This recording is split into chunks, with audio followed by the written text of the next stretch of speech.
I love my little fishes as they swim about their home.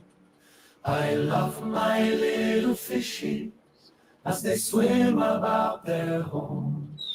When the sunlight shines upon them and their colors begin to glow, I am drawn into a world where my heart longs to go. I imagine scenes of beauty and feel the warmth of love. I love my little fishes as they swim about their home. I have traveled the world over, but never found the peace that comes from watching my fishes as they swim about their home. My heart is happy and I am content to sit and watch them swim. I will not be alone while these fishies are in my home. Hi there. When the sunlight shines Hi. upon them and their colors begin to glow, I am drawn into a world where my heart longs to go. I imagine scenes of beauty and feel the warmth of love. I love my little fishes as they swim about their home.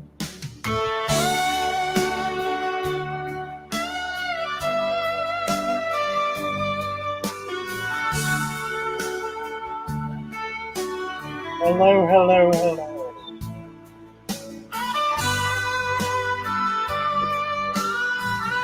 Dina. Hey. Yeah, I'm gonna say.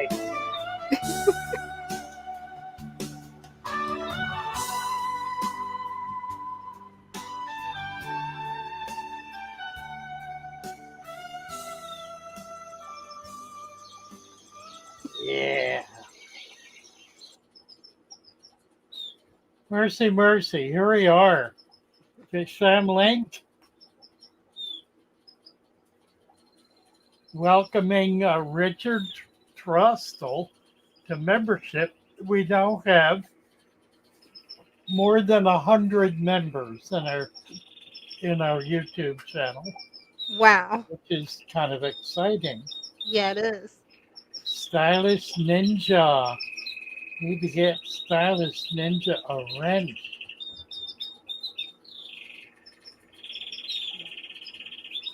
And welcome, Richard Trustle. Welcome, welcome. Yeah, welcome.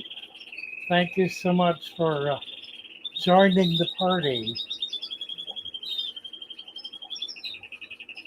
William Avery. Neon Nightmare. Now, I gave Neon Nightmare a wrench before we came on, and it hadn't shown up yet. So YouTube is a little slow on the uptake here. Yeah, sometimes it can be. More often than not. Right. Mattis Factory, Kim Minnie, Joe O, Tarn AVJ, hello, hello. Chu, Dan Yan, and who else? House of Pisces, West Virginia Holla Girl, Christian B, Fish Family, Stylish Ninja. Yes, they are canaries. I have 2 pair and 4 babies. DeWitt Martins live on the Drakensberg in South Africa. I had to give up keeping fish due to my country not having regular electricity anymore. Well, now we need to get you set up so you don't need electricity. You can keep fish without electricity.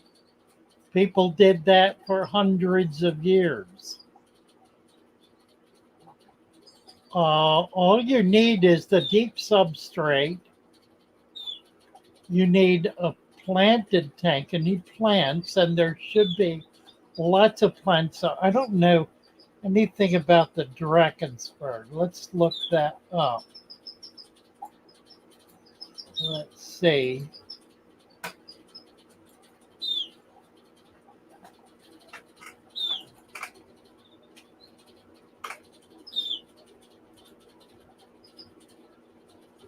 Yeah, you can definitely keep a tank without electricity. Right. Mhm. That's interesting. He's well north of Cape Town, up near Botswana. It looks like a major intersection near Pretoria.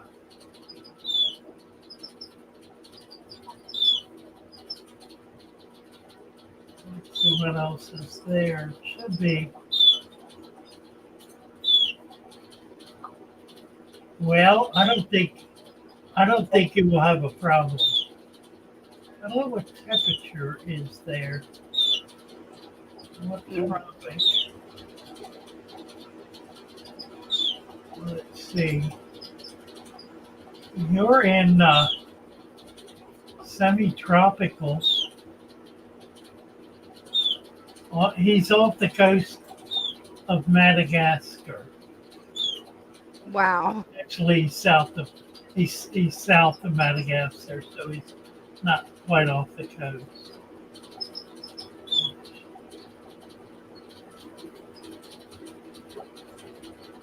Pretoria.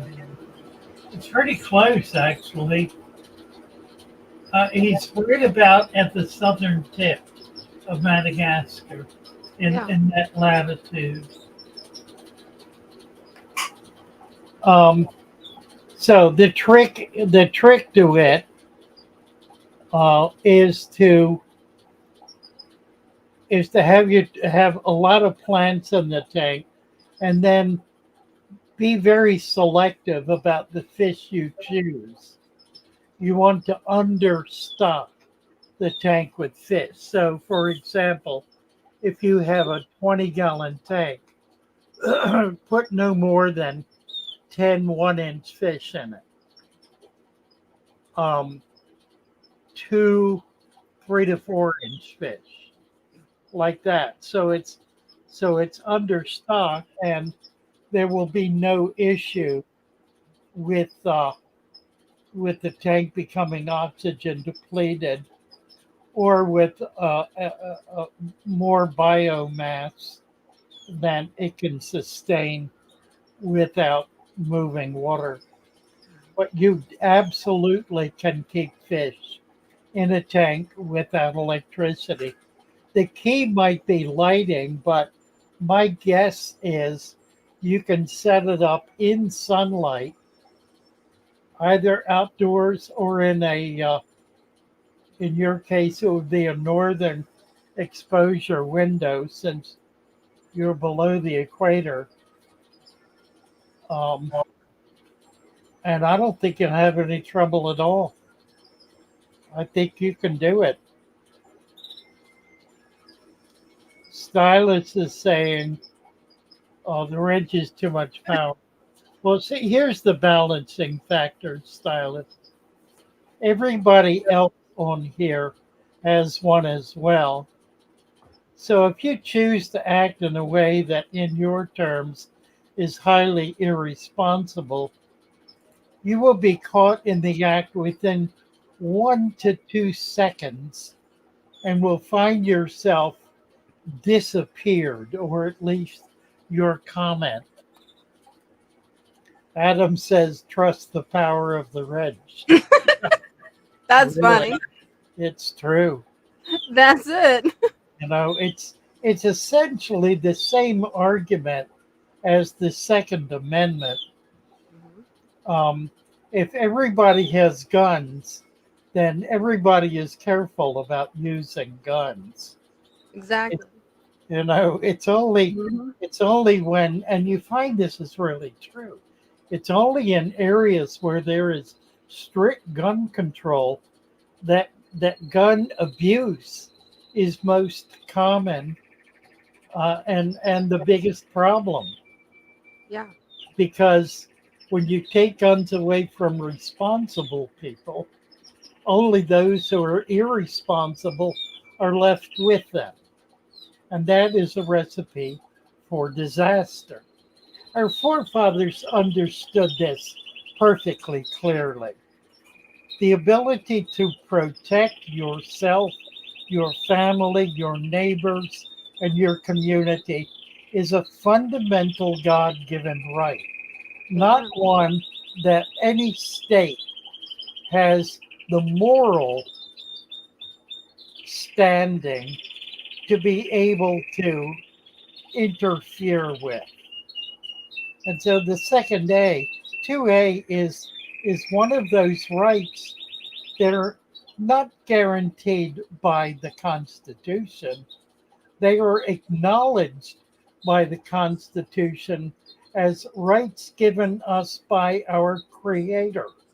They are rights that are based on the fact that we are alive and on this earth. They are in that sense utterly fundamental. So it is only under tyranny that those or any other rights are taken from us. That is so true. And for those who would like to argue, what about the rights of a woman to abort her pregnancy? I would simply remind you that pregnancy is an independent life, albeit momentarily dependent, as are we all, upon others, but it nevertheless is an individual and independent life, and no one, no one has the right to take that life. The right to be free from legal murder. Yeah. The right to be free from legal murder. Call it what you will and treat it as you will. There are those who certainly disagree with me. You're perfectly welcome to disagree with me. I strongly, in the strongest terms possible, invite you to examine your beliefs in the light of any genuine sense of absolute morality. If you live in a world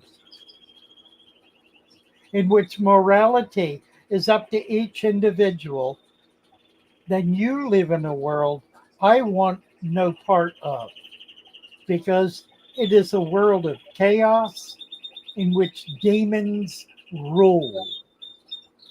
You can have that world. Right.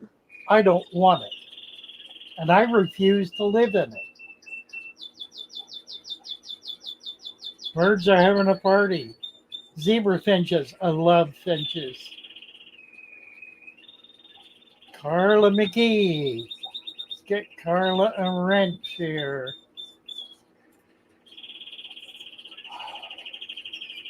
Oh, we got off on a big political rant here. Right at the yeah, that's interesting, isn't it? How did that happen?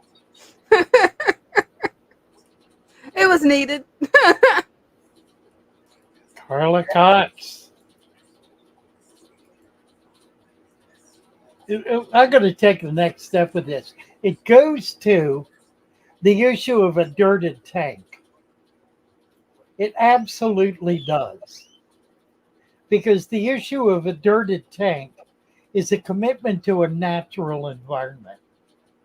It's a commitment it is a commitment to being in unity, in harmony with nature, as opposed to trying to somehow extract oneself from nature and build some kind of social structure or intellectual network or operational system that makes it possible to exist without the natural world.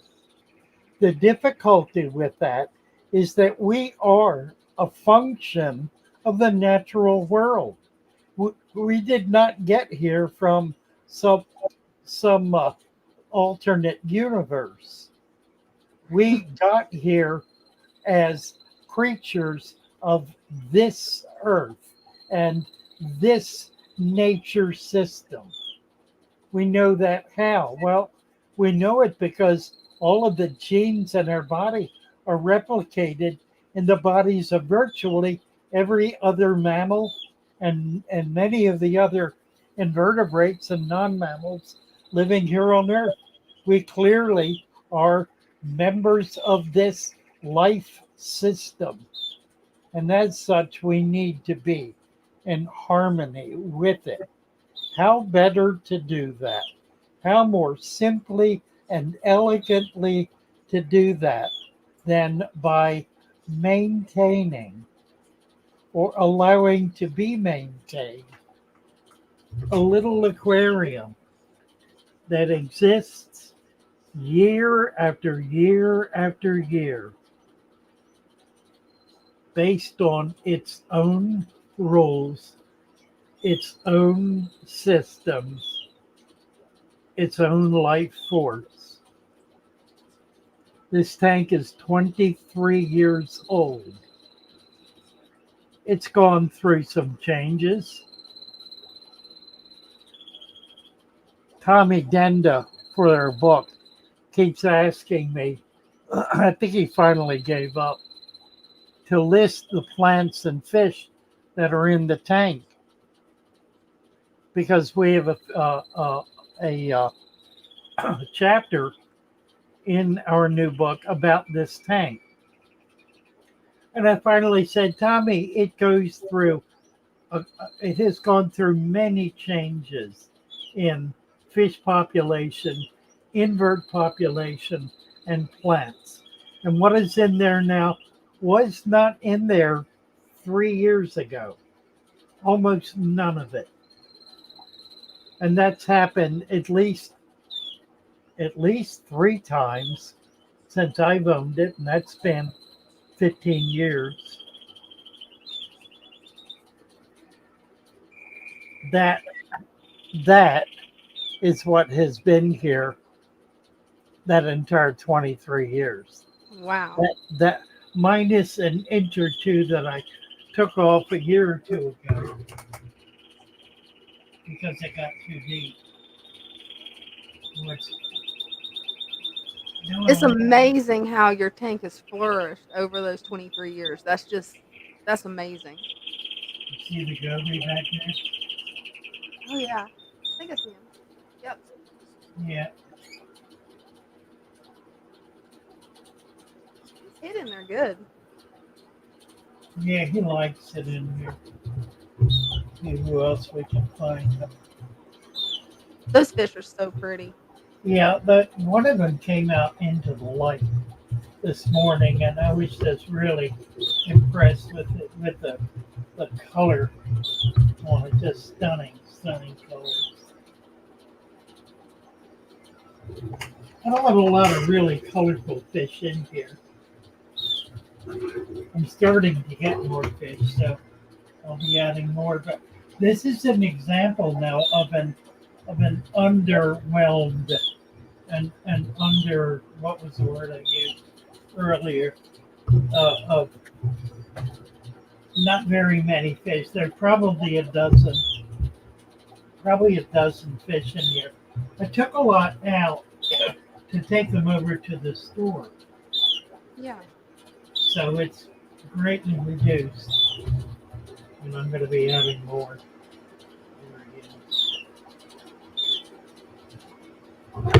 Well, Hey, that tank looks awesome. yeah, it's looking a lot better. The plants, I replanted it about a month ago, and the plants are beginning to catch hold and start growing now. So we're getting some interesting new growth.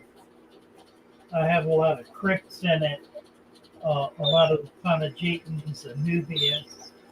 I got Yeah.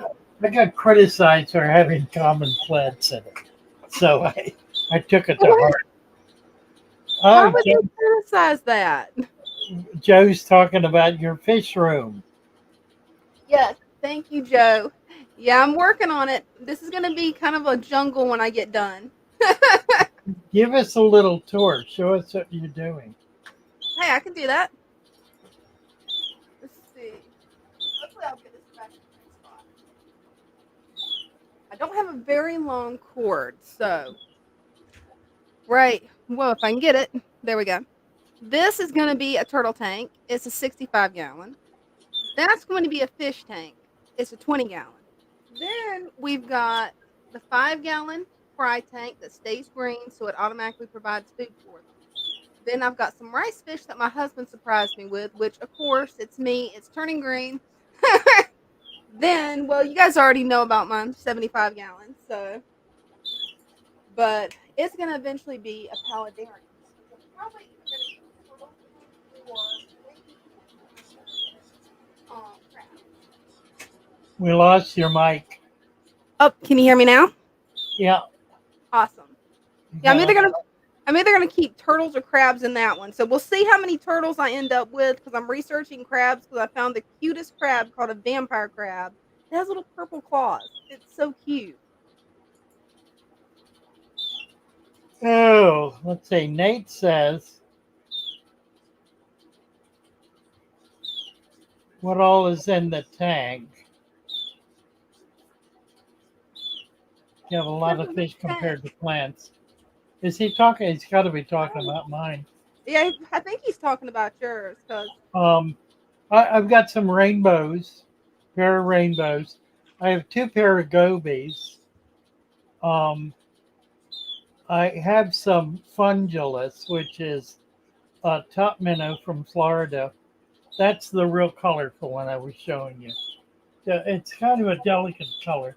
There's also a pair of these two, or a pair of, of, of bluefin killies. oh, those are And cute. the male's very colored up, so they're clearly in spawning mode. The female is the bottom, male's the top one. Here's a goby. We saw somebody dark. And then not a lot else. Rainbow.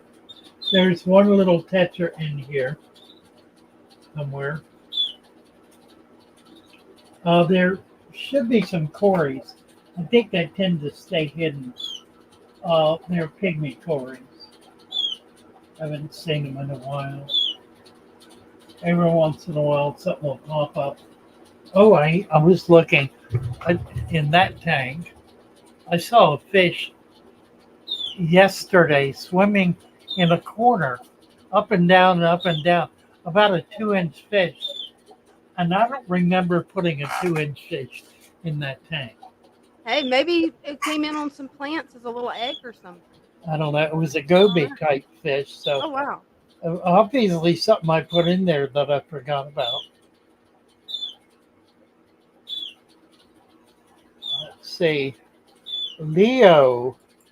Hello, Leo. Purple is your favorite color. I love purple too. I don't know many people for whom purple is their favorite color. David Anati. Hello, David. Where are we? DeWitt Martins, Lloyd Goodyear. Let's see, who else? Nate's Fish. Did I get? I think I just did that. Yes, I did. Daniel the Gamer. Hello, hello. The name of the purple claw crab. I don't know. A Oh, fiddler? Is it a fiddler crab? I think he's talking about the one I was talking Oh, about getting vampire the crab. Okay. vampire. Okay. They're really cute and colorful. I mean, they are adorable. I want to research it first because I've never kept a crab, and I want to research it before I even try that. David Anati. Hello, David. Darbwire. Hello, Darbwire. Oh, well, let's see. How's the new store coming? Well, it's coming. It's a little slow because we're working while we're doing. So um, the the girls spend most of their time. In fact, the whole staff spend 99% of their time uh, shipping, doing everything that's involved with that. We did have a work day on the July the 4th. Everybody came in and we spent a day putting stuff together. We put a small dent in it. Um, really, what we need at this point is we need to get a carpenter in there to build some stands, put a door in, and a stairwell. Um, we're kind of we're not at a standstill, but there are things that we would like to do that we can't do until we get that done. Particularly the stand. We need to get a stand built for the main group of tanks that are going to go in the store. I will have a number of show tanks, but I want to try to keep them as show tanks. We have all of our plants in tubs that are lit and they're planted in the tubs in sand, not dirt, just sand, as holding tanks. And they do quite well in there.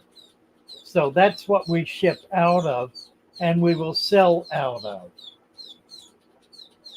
The tanks that I plan to set up to sell fish will be primarily 10-gallon tanks for all of the small fish.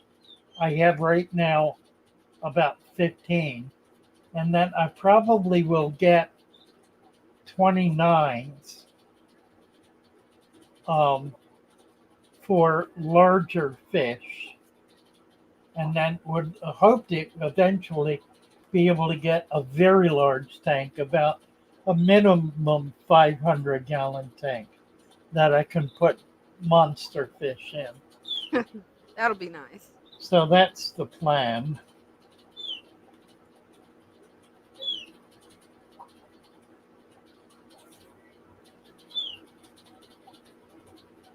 Oh dear. I drank a beer earlier today and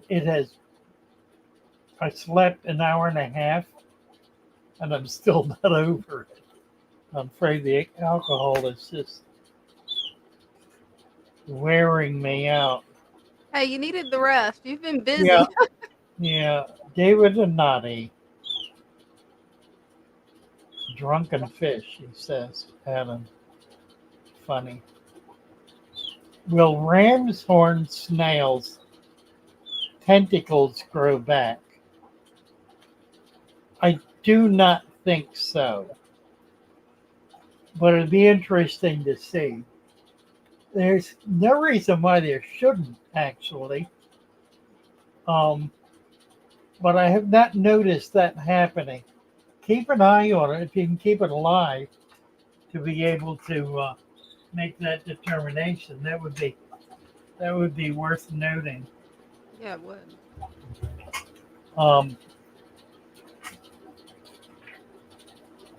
I think one of the things that happens with the snail when it loses its tentacles is it's unable to feed effectively, and so it tends to die.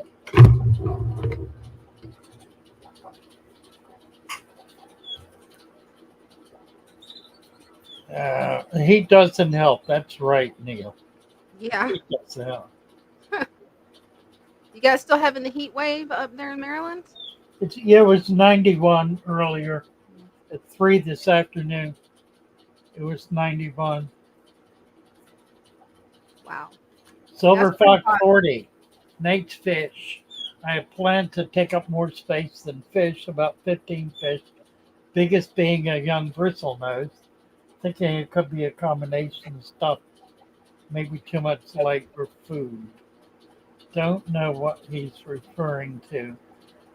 Daniel the gamer, can I have a little extra tips on fish keeping? You sound like a pro.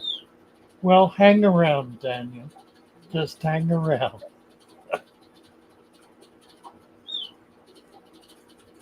Let's see. Daniel wants to know if 3.5 gallons is enough for two small platies and an African dwarf frog. I would make sure there are plants in that tank.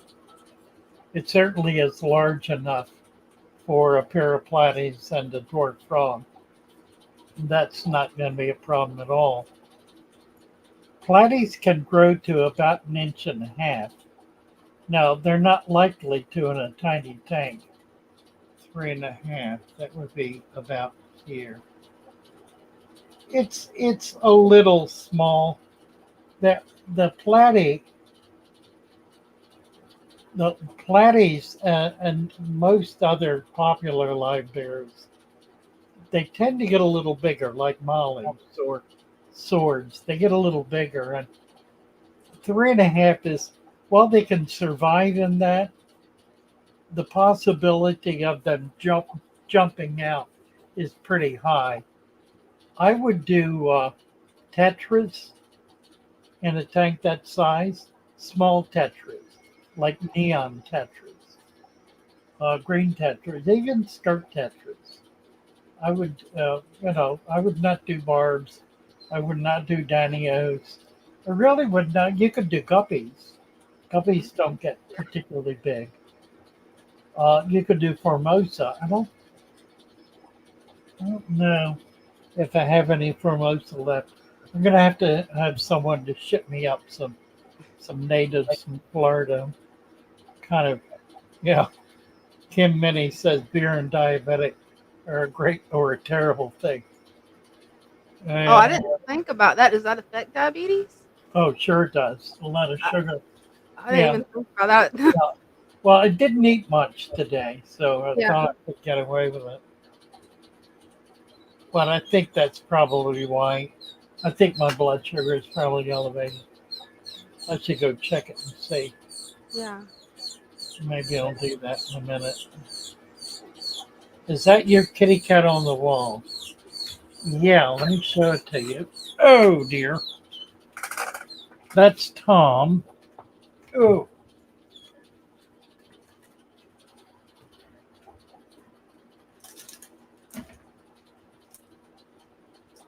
Oh, that's a pretty kitty. Yeah, I had Tom. I had Tom. I had Tom's mother. So Tom was born in my care, and he lived about 13 years. It was pretty big. Oh, wow. And he was. I had a pet artist that draw him or paint him, and that's watercolor. And then a friend of hers wrote a poem called Tomcat. It was called Tom. Yeah, that's amazing. They did a really good job on it. Yeah, it's nice. It does remind me. It's funny, when she did it, I said it's missing something. It's missing a black spot on the lower lip. He had a Aw. black spot on his lower lip. And that kind of defined him.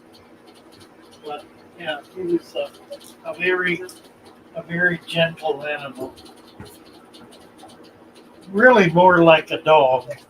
Yeah. I'm gonna I've had get. a few good cats too. They Yeah, can be sweethearts or they can be mean. It all depends on their nature.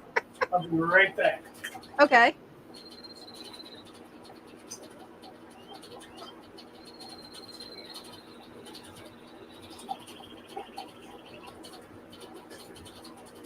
Hope everybody's doing good tonight. Did everybody have a good holiday weekend?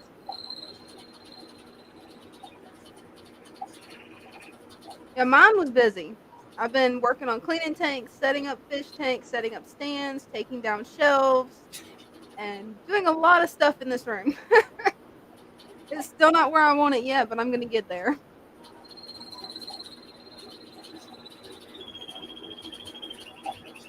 And Nate's fishes, you're right. It is tough to starve a fish to death. I mean, they will eat bugs, they will eat everything. Well, let's see. Jet wants to know, can you talk about light intensity? Yes, too much light, and that's what happens. You will have green water, and green water isn't a bad thing, but that is what will happen. Welcome back, Father Fish. Yeah, 250. Ooh, that's high. Yeah, I just did. I just did some insulin. Probably overdid it. I didn't But realize that alcohol could make blood sugar shoot up that high, or is it just beer that does that? no, it does. It the yeast and the sugar all the sugar converts to the alcohol converts to sugar. Yeah. Wow. Dan Yan said, I was told at the pet store today I could keep angels and blue rams together. That's interesting. You probably can. Blue rams tend to stay on the bottom. You'll find them rarely more than a few inches above the bottom of the tank. Angels tend to stay in the top to middle of the tank, so they inhabit different strata in the tank, which is one thing that keeps them apart from each other. The angel is not particularly aggressive unless it's in spawning mode, and then it simply is protecting an area. The same is true of the rams. In a large enough tank, they'll go to opposite ends of the tank and establish territory. I would not keep them together personally, but I don't think there's any particular reason not to. I the reason I wouldn't is because you've got a very large fish with a very small fish. The angel can get quite big, 5 to 6 inches. The ram rarely more than an inch. Now they're both extremely desirable fish. I think what I would do is have some dither in with them, some other kind of fish, like platies, for example. Something that would occupy that middle ground between the two. You could certainly put a plecostomus, like a bushy nose, in with them. But I think the story is correct. If you were asking them, can I put them together? And they said yes, that's sound advice. If you were saying, what are two good fish to put together? And they said that, that is not sound advice. So, you know, it's an interesting kind of choice. Gypsy Stacker. What is Gypsy referring to?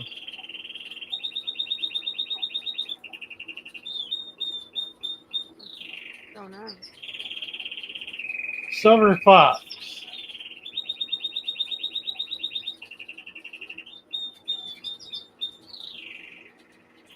Darwar says drinking beer is like eating bread. Yeah, that's absolutely right. Would Uh, wine do the same thing, or is it still is it yeah, too Neil sweet? Line's the same thing. Sure. Nate's fish. They eat most of the food. What is he referring to? Is that the That's what angel and ram?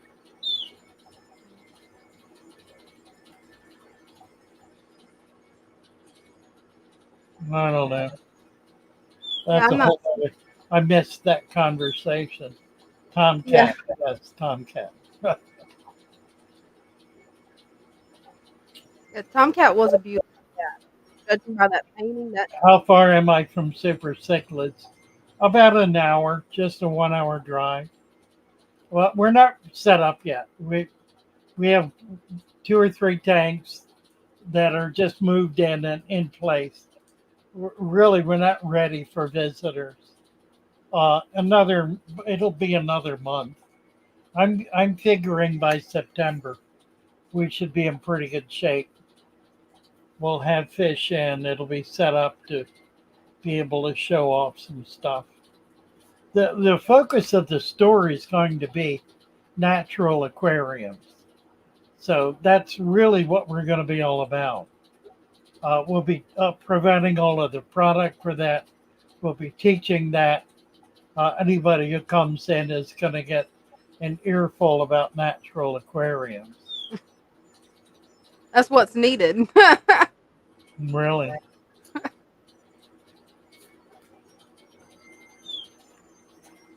Hey, Dartwire's got a really good question for you, Father Fish. All right. Um, at Father Fish, for a 3G beta bowl, what's the minimum glass thickness you'd use? I bought one intended for a flower vase slash decor. A double plate. You probably can't get it. Um, most bowls are single plate, which makes them very easily broken. You tap on them with Yeah. something equally hard and they'll break. Double plate is a little stereo. You can there are some egg bowls.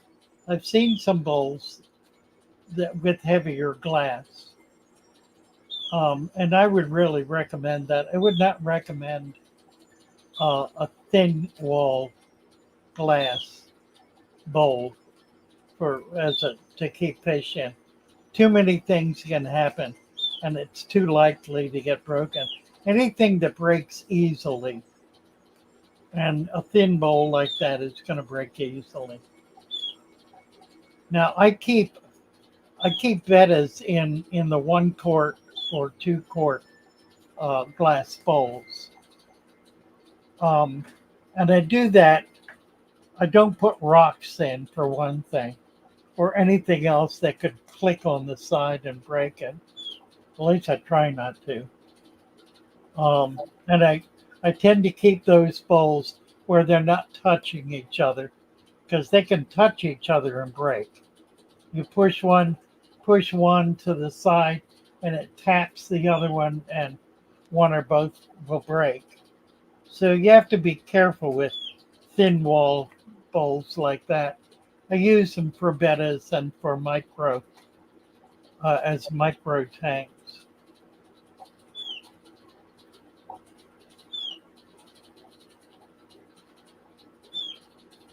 Are you going to sell those woodburn fishery plaques with names? Yes, I thought I had one listed. If I don't, I will. Um, yeah, they will be listed. You can get a custom tank. I don't have one here. It's at the shop. A woodburn plaque with with the name of your fish room or your name on the plaque. I don't remember how much they are. I will get them listed if they're not yet. And I guess they're not. I think I just didn't do that. My brother finished, I bought him about a 5 foot slab of wood, I think chestnut, a big slab, and gave it to him as a commission work. So I paid him a commission to to decorate it, and he's finished it, Oh, nice. and it's amazing. It has it has all of the environments, the aquatic environments that I have ever lived in, and many of the animals. It's really kind of remarkable. So Next time I'm shooting from the shop, I'm gonna mount it at the shop, so Well, you'll that's get gonna to look see that. good. It's still at his home. I haven't picked it up yet.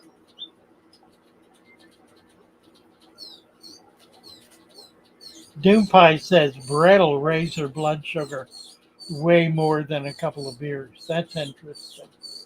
I'm assuming, yeah. Let's see.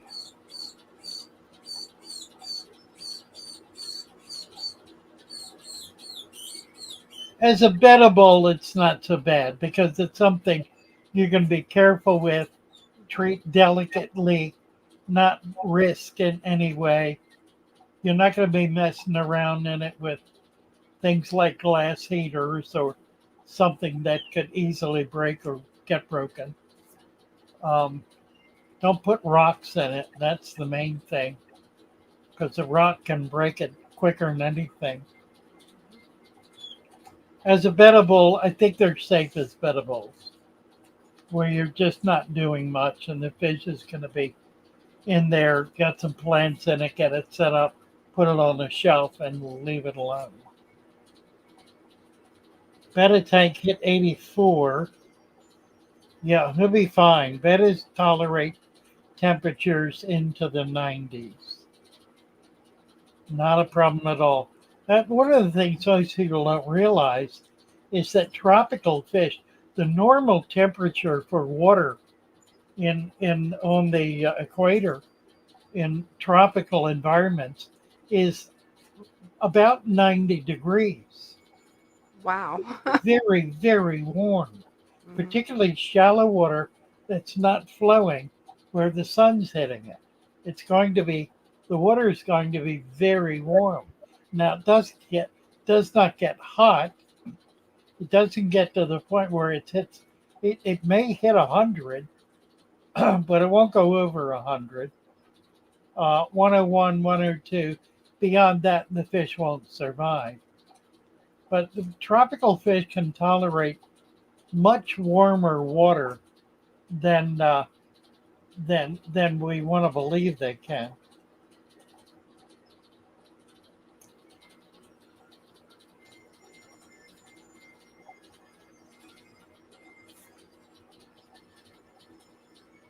Let's see what else is going on here.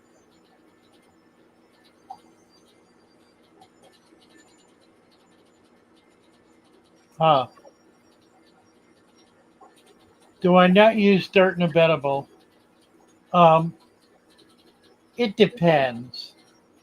If it in my shop, I set up bowls that were short-term use.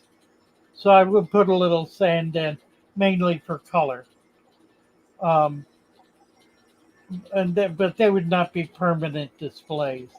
If you're doing something at home that's a permanent display, then you want no more than a half inch or less of dirt with an inch or less of sand. So you've got a total of maybe an inch, and then put a few plants in it. You can do a nubius in that or fern also because there will be a fair amount of nutrient in the water column that those plants will absorb. Yeah, Arafat is saying we have better fish wild in India. They do fine, even close to 96 Fahrenheit. The ocean temperature here in North Carolina is 82. Warming up, isn't it? Yeah, I was noticing the temperature is all Corpus Christi with this hurricane coming in. We're 86, Mhm. 86 and above, so very warm water.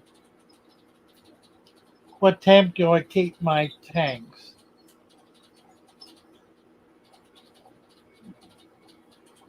I don't even know anymore. I don't even know if I have heaters working in these tanks. I think I do. I have heaters in them. Whether they're working or not, I don't know. My room temperature is in the 75 to 77 or so. it's in that range. So I'm assuming the tanks, because they have strong LED lights on them, that those lights are holding the temperature up. They should be around 80. I assume they're around 80. Yeah, the lights can put off a lot of heat. Well, yeah, particularly I've been using LED floodlights hmm lately, 100-watt floodlights. I've got three Yeah. of them here. These are three 100-watt floodlights. So that's quite a lot of light in here and quite a lot of heat.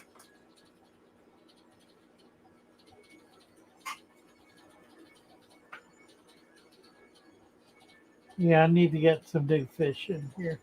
The gobies are new. Yeah. I think they're the only thing I'm putting new though. I want to get some more 5 line. 1, 2, 3. Yeah, five bar 5 bar cichlids. I've got just one. Guy sent me two, and the other one didn't make it.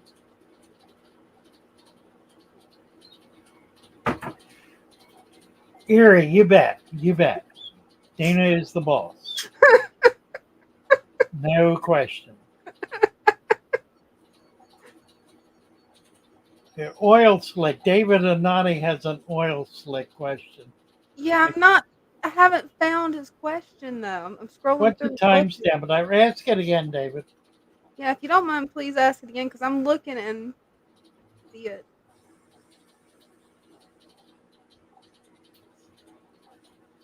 My betta ate garlic while she was in quarantine 86 with ick. It's gone now. So it refers to either the ick or the garlic or the betta. Which of the three is gone now? Is it the betta, the ick, or the garlic? I assume you mean the ick. I assume you're referring to the ick. Uh, I don't know if garlic would really affect the parasite. It might. hmm. The temperature certainly does. It doesn't kill it.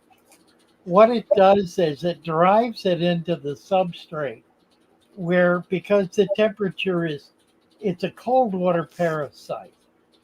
They tend to be found in rivers and creeks and streams in in uh, in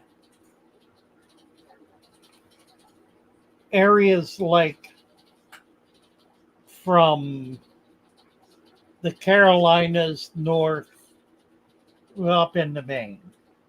Tends to be more cooler water. So when the temperature gets really warm, they drop into the substrate. Now, they cannot live there very long. They can live without a host for 4 days. So if they're down there for more than 4 days, if that temperature is staying up for 4 days, they die. Which is why we say 4 days, of course. 86 degrees for 4 days, and that will in effect kill them. It's not that the temperature is killing them, starvation is killing them, but the starvation is brought on by the temperature and their inability to function at that temperature. Garlic, garlic, a treatment brand name. That's curious. Garlic. I see. Angelfish questions for 3G. Well, I don't know. He'll be back here on Wednesday, I'm sure.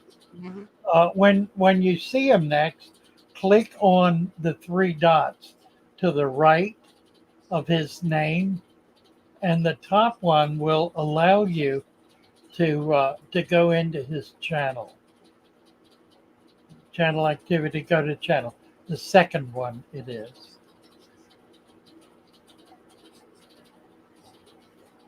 Preposition quiz, says Armbruster.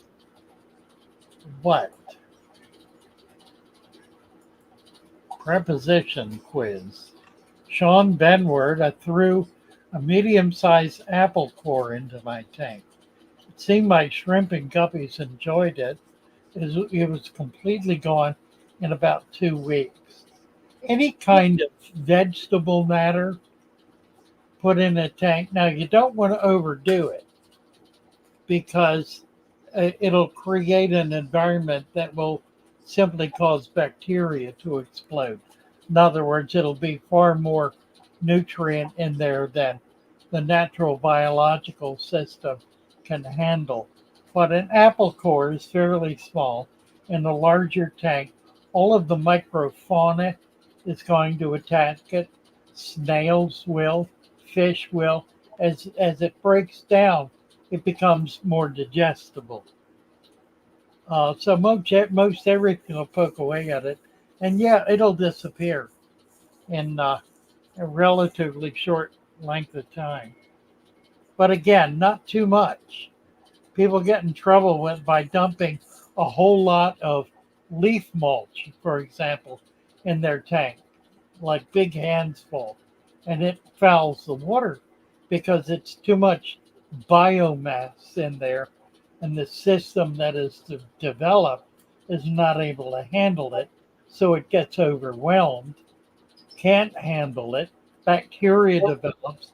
The bacteria creates a cascade effect in which oxygen is burned off. Fish begin dying. The condition worsens, and eventually, all but one fish is dead. All but one.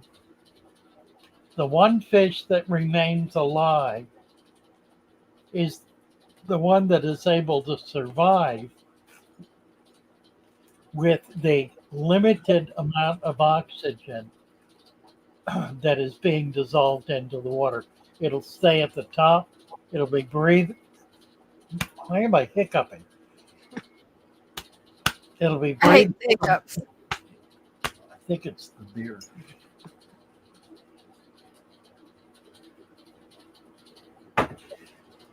I never do that.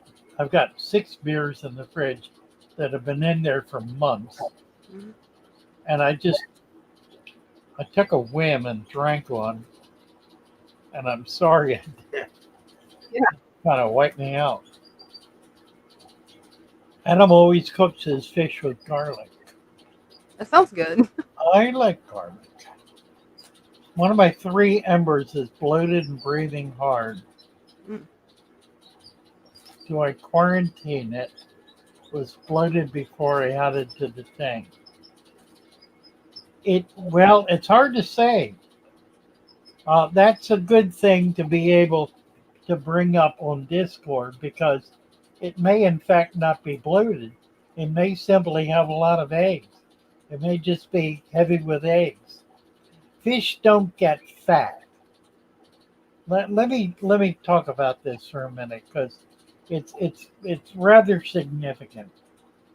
A fish can get thin, but at its maximum size, it does not get fat. It will simply stop eating in order to maintain a maximum size. If it's depleted of food, the first thing you notice is the area where the ears would be, behind the head on the surface, begin to become concave and the belly shrinks. That's a sign of a starving fish. If you feed that fish, it'll come back if it's not too far gone. It'll come back and it'll be fine, but it won't get fat unless it's a female filling up with eggs or unless it's bloated. Bloat is an internal bacterial, typically gut infection. Something is wrong with the gut. There's bacteria buildup in the gut, which is where garlic comes in. Because if it's still eating, you can feed it garlic and it will kill that bacteria and reestablish the gut biome. But fish don't get fat as such. They don't put on huge amounts of fat the way mammals do. The fat is maximized on a fish. They do get fat on them, but it does not go beyond a certain point because they have a kind of an exoskeleton. They have scales, and the scales are like the carapace on a turtle. They prevent the animal from getting very large. It can expand somewhat, but it's not going to get like that. Now, we see goldfish that look like they're fat. That's genetics. They're bred for that shape. That's really not fat. It's simply the fact that they are genetically bred to be able to get bulbous, to be able to get big and round. That's really interesting that fish they don't get fat. That's neat because I always thought with the goldfish that it's just fat goldfish. I never realized it's actually genetics. That's really fascinating. Well, you blew me away yesterday. I did. You did. What I do? I posted a video, which is on Discord, Hmm. uh, showing how I clean crabs. Hmm. I did about a 2-minute video on cleaning a blue crab and eating it. And you made the comment, I never knew that you could eat the meat in a crab. No, I never did. Everybody that I've known was always like, "Do not eat the inside meat of the crab, just the legs and the claws. The rest of it, you don't know if it's poisonous." And I'm like, "Okay, I think I'm done with crabs. If you guys don't know this is poisonous or not, I think I'm done." That's funny. Yeah. That's funny. Oh, Yeah, cucumber. Cucumber is good. David's got a question for you. Sure. Father Fish, my beta fish tank has for no better term and oil slick on the top of the water. It doesn't seem to bother him. If I feed him bug bites and frozen bloodworms 2 weeks ago, and sometimes tiny, tiny moths. What you have is an algae slick. It's not an oil slick. It may have a sheen to it, so it looks like an oil slick. A sheen would be it sort of shines, but it's undoubtedly algae. If it were an oil slick, it would be preventing oxygen from being exchanged with CO2, and everything in it would die, including the fish. Uh, he would he would go to the surface to breathe, ingest this oil, and it would kill him. So it's not oil; it's an algae slick, and it is not dangerous. It is not a problem.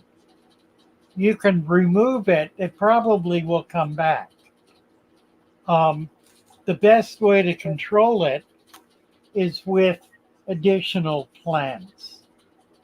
It's the same as any other algae.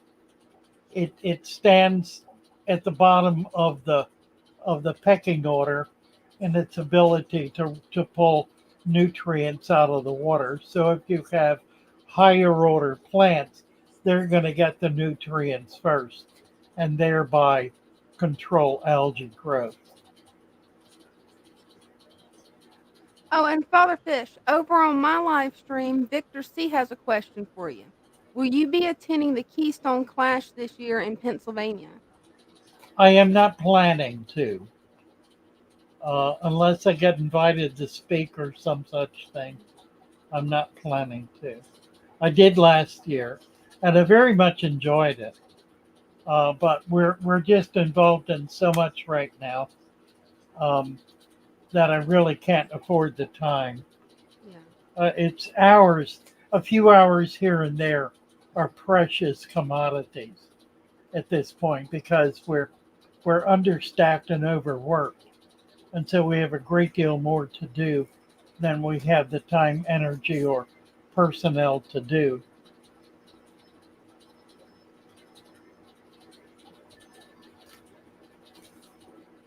And I don't know the answer to the question, Antipath. but I would assume you're right because they do not have adipose tissue. I would assume that's true. Let's see if I can get anything out of Google on this. Do fish have adipose tissue?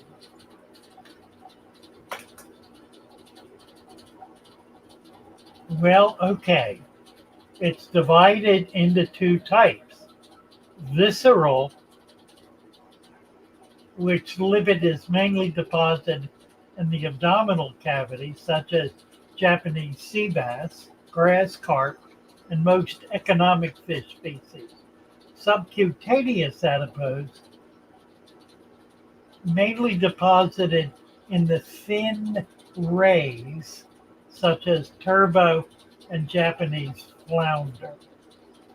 The fin rays. That's pretty interesting. That is. Rays, such as turbo and Japanese flounder. I got another question. What is a fin ray? Spines, rays, and caudal fins. Fin spike, fin spine, caudal fin, spines, rays, and caudal fin. Spines, salt fin, rays, right. So the ray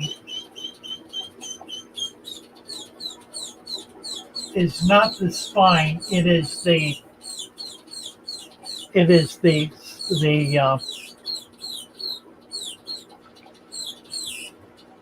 the structure that causes the separation in the fin. It's the ray. It's the well, I've always thought it as a spine, a soft spine, but it's called a ray. So it is the ray that retains fat. That's interesting. Doesn't seem to me to be substantial. I was wondering, but I don't know much about fish anatomy.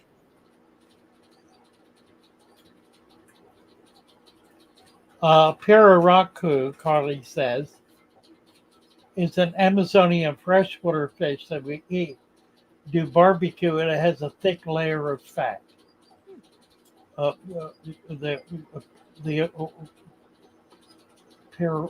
Yeah, let's get a picture of that. Yeah. It's a pacu, I think.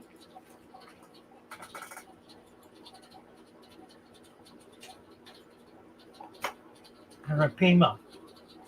It is the Arapima. Let's see if I can show this. That's an amazing fish. The Arapima gets upwards of 8 foot. They're harvested at 4 foot typically. Let's see if I can get this. Not without getting rid of my song, which I don't want to do.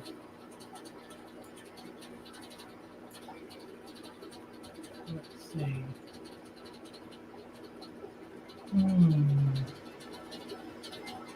Maybe I'll do it anyway. It's a wonderful fish. Okay, so stop screen. Share screen. Here we go. Wow. Yeah, really amazing fish. They get, as I said, they get quite large. They can get up to 8 feet, 10 feet. They get quite. It's the largest freshwater fish. Wow. And they're stunning. I love the red and black on him. Yeah, there's some other pictures of them. Let that one. That is a beautiful fish. Now that one's about 3 foot probably. Mhm. I'm surprised people aren't raising these more as actually a food fish. Well, they are. They are. 'Cause I've They never heard of these. they're a little difficult to raise because Mhm. they are raised in ponds. They're a warm water fish. I think there have been some efforts to raise them in Florida, and it's met with some success. Not a lot of success. It's pretty though. Now, if they just had one that wouldn't get over this long, I would want it. 10-foot fish. Right. Yeah, I don't have any place to put one of those. Let's see. I love those colors. Wow. You can really see the red on him there. That is a monster fish. It is a monster fish. Oh, man. That's something. That is a huge. And they are a shallow water fish. Mhm. They live in 2 to 3 feet of water. Wow. I have had them. There's a boat full of Yeah. them. What was it like keeping one of those monsters? Well, mine never got that big. It was, I think I got it to 2 foot. That's still a monster. Look at that jumping Wow. out of the Check water. him jumping out of the water. Wow. That one's green.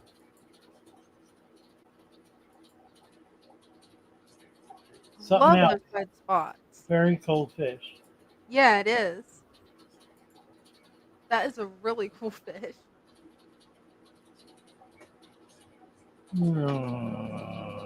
Monster fish. Monster fish. How we doing here time wise? We're at 7. We got finished our first hour. We got another hour. Time flies. Let's do a song. Shall we do a song? That sounds good.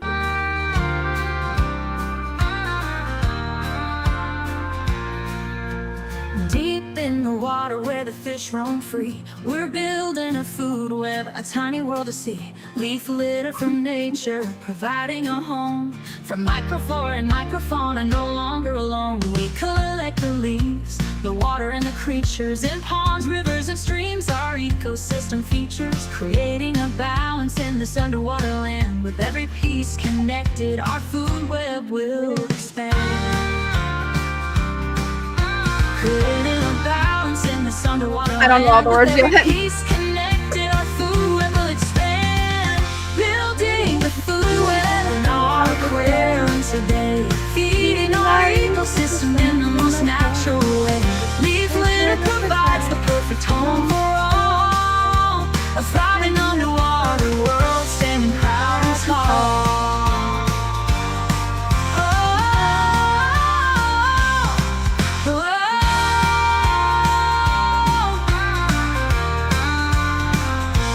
Microscopic life hiding and thriving beneath the surface of the water, a delicate motif. As we watch them flourish in a tiny space, we see the importance of maintaining a place. We care for our aquarium with love and dedication, knowing that every element plays a vital relation. From the smallest to the largest, every creature has a role. Together they create our monotonous home. Building the food web in our aquarium today. Feeding our ecosystem in the most natural way. Leaf litter provides the perfect home for all. A thriving underwater world standing proud and tall.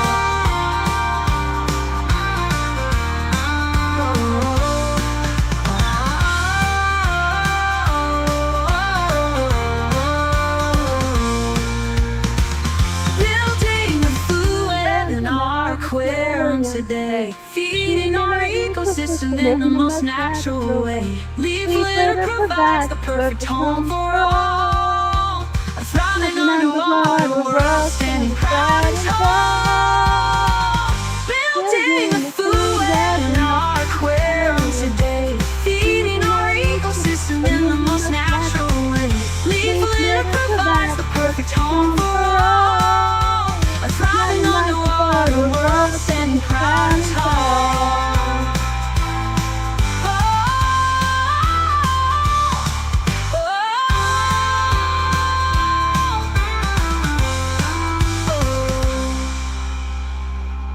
Yeah. And it ain't over yet. I always think it is whenever it gets to that slow part.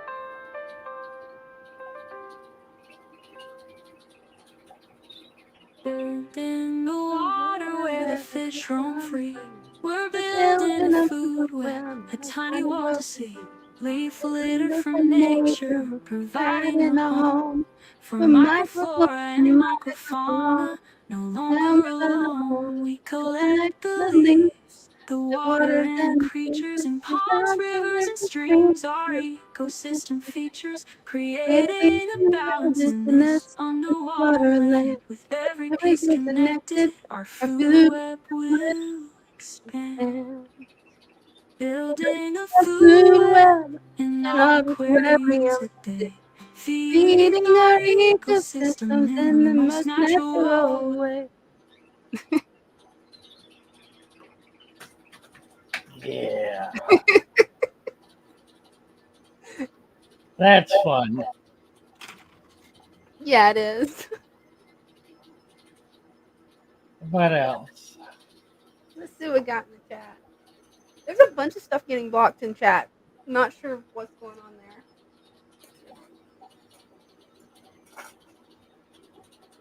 Yeah.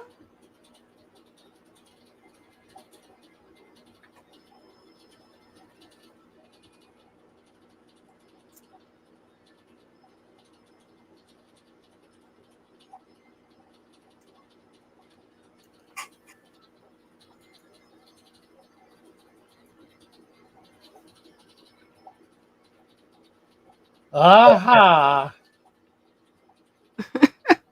She did, didn't she? She wrote the lyrics, so she ought to know them. You would think I would, but I always end up forgetting when the lyrics change. I remember the chorus perfect. I need to get a print out where I can see the lyrics. Right. Let's see. Miss Lecturus. You need to get a wrench. T-bone. We have a T-bone, which takes me back for about 2 years.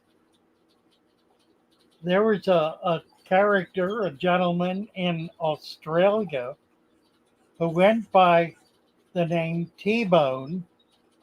Yeah. He collected, trying to remember, tetras, I think. And he was with us every single live stream.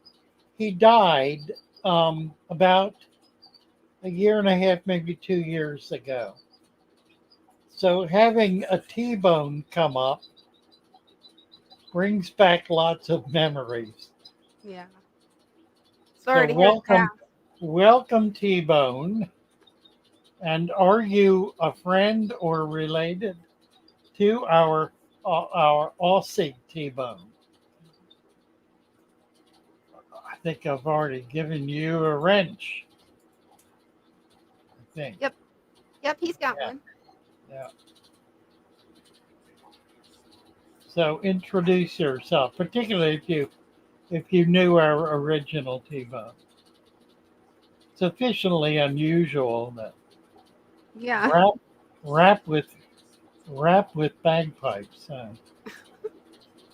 Says thanks for the wrench. You're very welcome. See Llewellyn. Peplin Creek is here. R.I.P. T-bone. I know. Arafat Kapanath, lovely song. Psychoplant lady, join Thank, the show. T-Bone, not related. Sorry to figure lost.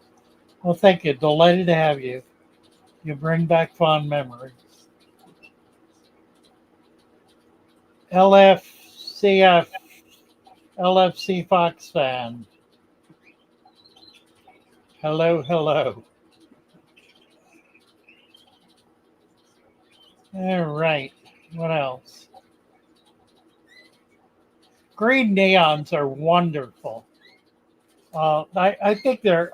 I had a chance to get some 2 weeks ago, and I did not because I really couldn't handle a fish order that week. And of course, they're gone now. So I've got to put them back on the list, and hopefully they'll come up again soon. They're really a wonderful neon. They're very, very hardy. They're wild caught. I don't know that anyone is breeding them yet. The big neon breeder or cardinal breeder in the States is Valley Farms. They're located in Florida, in Gibsonton, Florida. They have a very big and a very sophisticated operation. Their primary fish, not their only one. They're not exclusive, but their primary fish is the cardinal tetra, which they breed by the millions and wow. breed other fish as well. Breeding fish by the millions. That would be amazing to see that fish farm.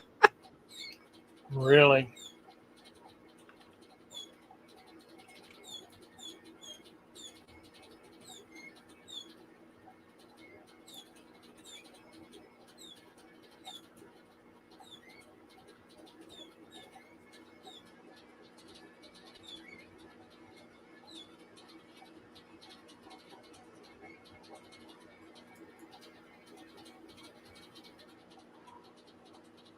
Darkwire's got a really good question for you, Father Fish. Yes. Will glass and non-glass bloodfin tetras cohabitate in a tank together?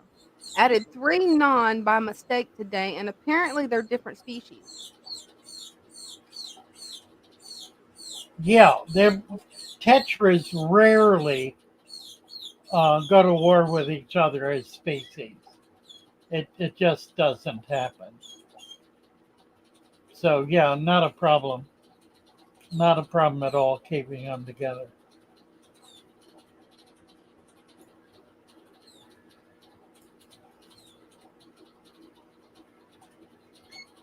Mm. Getting caught up here a little bit. Yeah, that's what I'm working on doing too.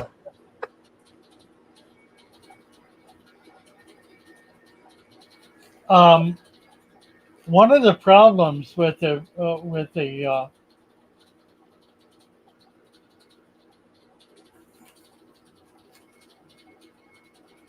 paraku is that it can hurt you if it rams into you. Yeah. I mean, it's a big, powerful fish, and they have a way of doing that. One of their defense mechanisms is the headbutt. So the guys who are working the nets, catching them out of the ponds, keep the nets well in front of them, so that when they hit the net, they don't hit the guy in the water. Yeah, that could definitely put somebody in the hospital, I would think, because the fish's head Yeah, looks like it's like this big. yeah, it can ruin your day, right? Yeah. Father Fish, this is a really interesting question. Deacon wants to know, is it safe to eat aquarium snails if you had to in a SHTF situation? Well, it would not provide much in the way of nutrition, Mhm. and you would need to cook them thoroughly. Anything that's cooked thoroughly, such that it kills whatever bacteria there is typically going to be safe unless there's a toxin involved. I'm not aware of any toxins in snails. I don't think I would do it, although you never know. You get hungry enough. Yeah, There are that's lots of true. things you can do, but it certainly would not provide much in the way of nutrition. The fish generally would certainly be edible. Hmm. And if I were in that kind of a situation, I probably would not clean them. Uh, I was I had some friends years ago who were Cambodian natives. They had come over after the war and were living in the little community I was in. And I got to know them and invited them to my home. I lived on the water, and they were fascinated with getting out in the water with some nets and catching things. They caught all the typical little stuff that's in the water, and they threw all of it in a pot and cooked it and ate it. Wow. I mean, little minnows, Hmm. little crabs, and everything. Anything that was alive. They didn't clean it, they didn't do a thing to it. Threw it in the pothole, cooked it, and ate it. And that kind of caught me off guard. Yeah, I Because, would. yeah, I tend to be rather persnickety about cleaning fish, Hmm. but they were not at all. So I give you that.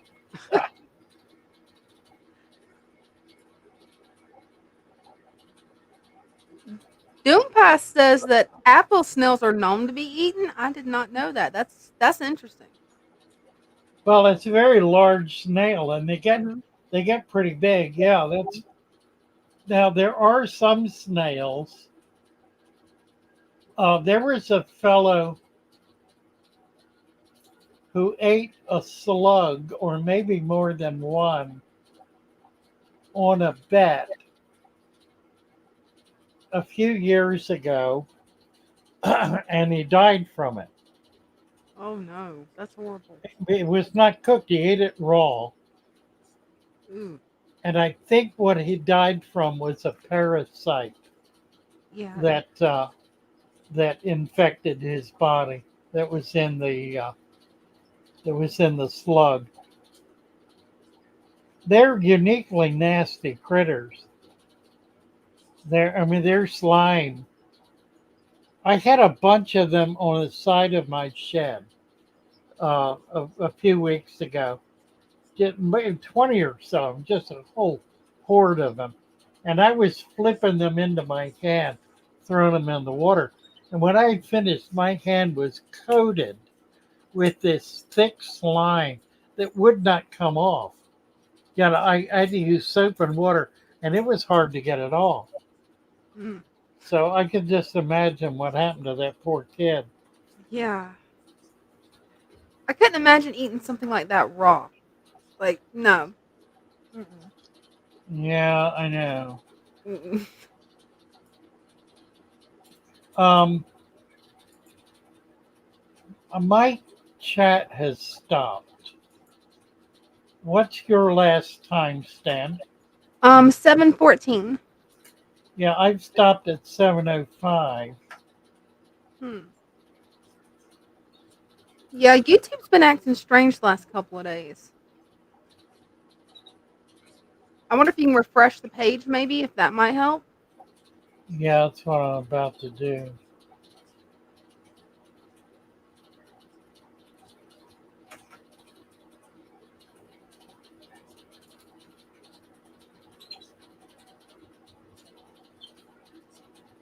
Yeah, that did it. Awesome.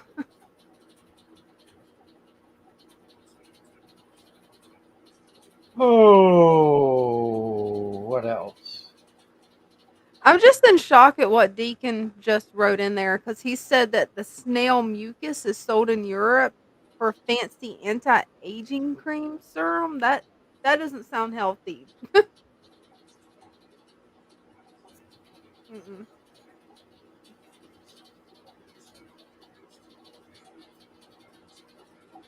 Yeah, I remember that area.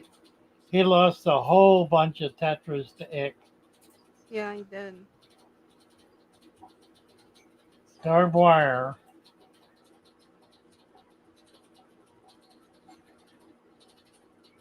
Glass and non-glass bloodfin tetras. Yeah, just don't see how it could be a problem. Do you know Nahaki's Aquarium on US 1 in Palm Bay? No, I do not. I never really got much over to the East Coast. So I pretty much spent my 30 years between Tampa. I think I got up above Tampa two, maybe three times total. Got into the panhandle once, and that was even before the 30 years. I did get down to the Keys, was in Miami twice, mostly um, Tampa, Sarasota, Venice. Never really got down to Boca a few times, but not much.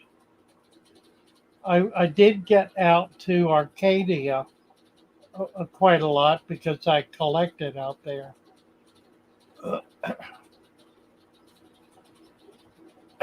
They have some lovely albinos and a huge axolotl.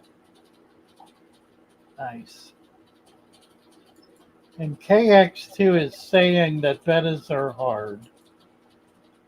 Well, KX2, you need to stick around. We're going to make it easy for you.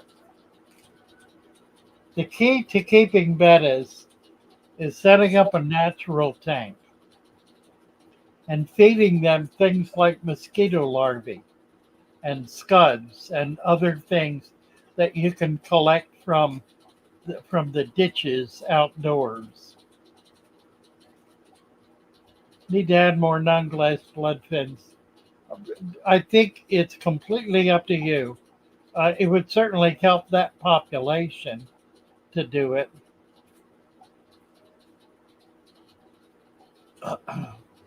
Doom pie jumpers, sewer jumpers, 8-foot jumpers.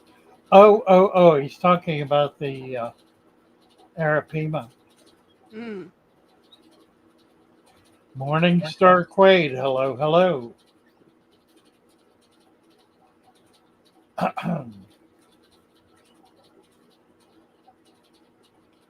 Is it normal that the water in a deep substrate tank turn brown? No, it's not normal.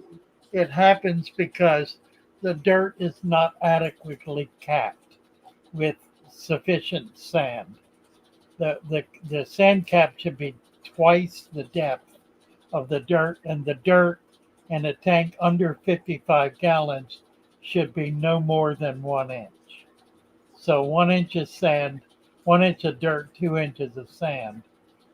And make sure when you put the dirt in that you level it. If it is not level and you put 2 inches of sand on top, it will be 2 inches in some spots, 3 inches in others, and 1 inch or less in even others. So it's important to level the dirt flat so it's perfectly level before you put the sand in, and then level the sand.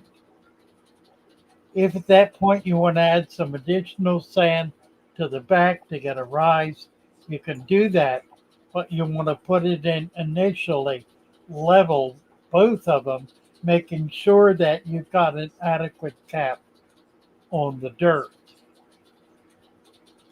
Morningstar Quaid.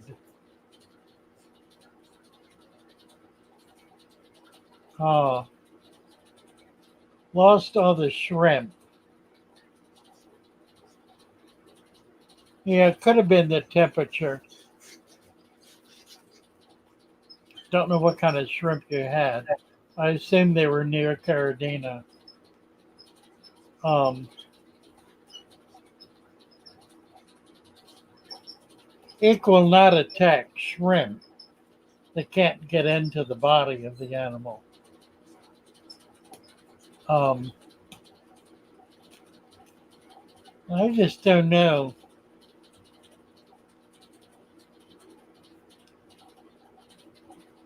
I would assume, unless you put some other medication in there, because that could affect shrimp. Any kind of med, particularly something like ICAL, which has two deadly toxins in it.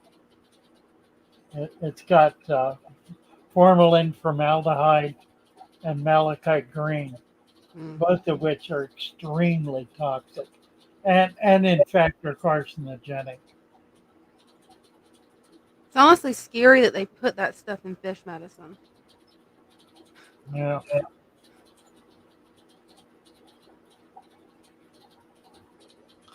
Can any snail survive underwater? No. If it can't climb out, it'll drown.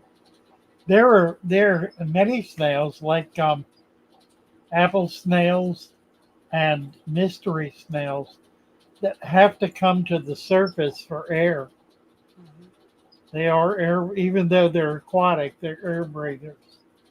And any terrestrial snail will drown if put in water. If it can't, it'll try to come out. Snail mucus sold as an anti-aging serum. Isn't that interesting? Yeah, that just sounds like something you don't want to put on your face. Yeah, really. Yeah, Escargot. that stuff is good. Too bad you can't eat hair algae.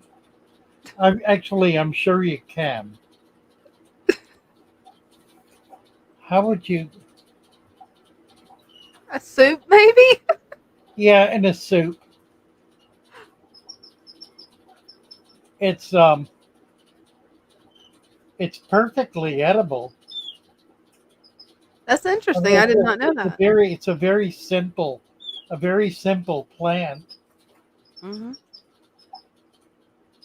I don't know if it has any taste. Probably does not. That puts a whole new spin on hair noodles. Yeah, really. I was thinking about that too. Noodles. Funny.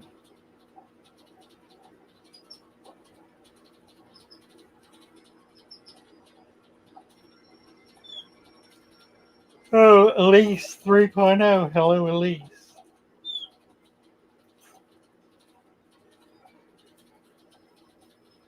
And Deacon, the Elizabeth Bathories of the world did in fact have other options. Snell mucus. Bathories. What's a Bathories? what? Elizabethan. Elizabethan ablutions. Not sure. Let's see.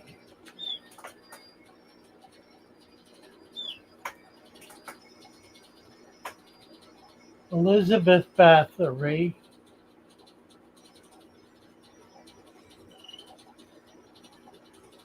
a Hungarian noblewoman and alleged serial killer from the Bathory family, who owned land in the Kingdom of Hungary, now Slovakia.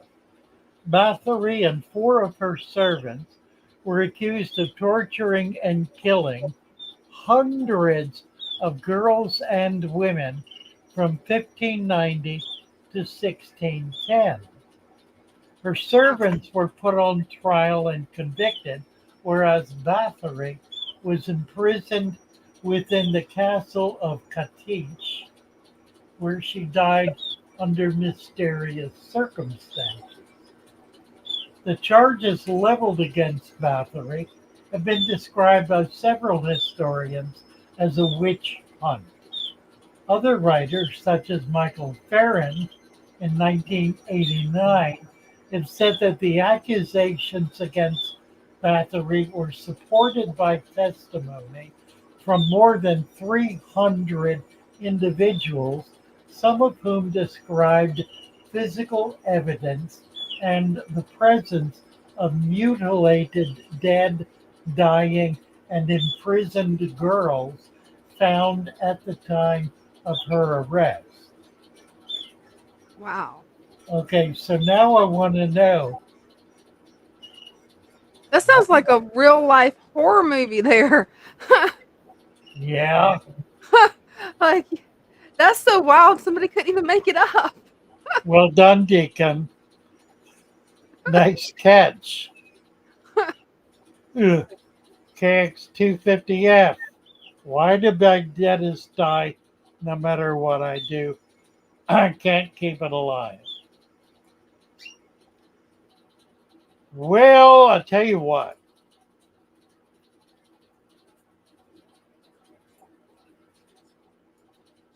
We're going to work on that.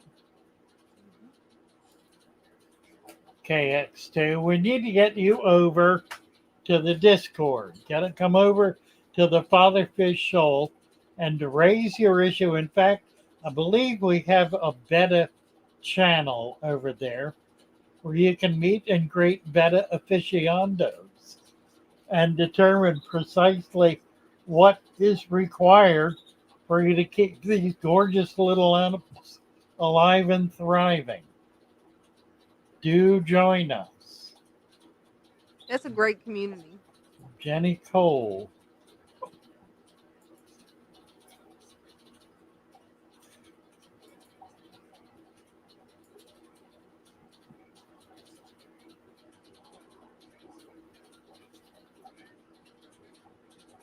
Robert Kiddo is seeing this. Yeah, I'm seeing it. I'm seeing it.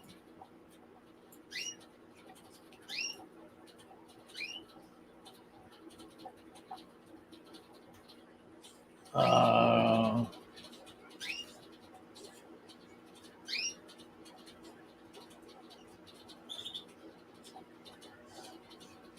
Doomkai's got a question for you, Father Fish. Any fish recommendations for a 5-gallon shrimp tank?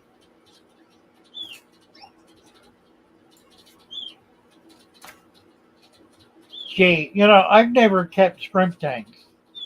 I've just never done it. I guess I need to, and I guess I will.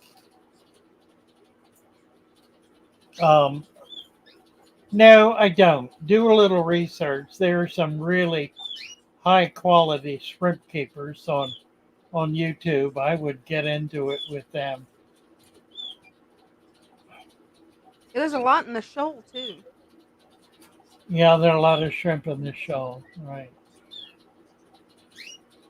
I keep a 20-gallon community tank with flatties and guppies with shrimp, and I haven't had any problem with them bothering the shrimp. But they're calmer fish, so I don't know if you could do that in a 5-gallon though or not. Doompie is saying I'm a little behind.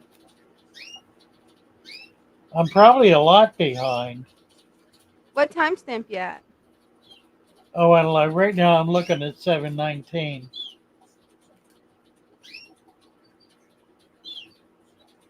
I'm going back.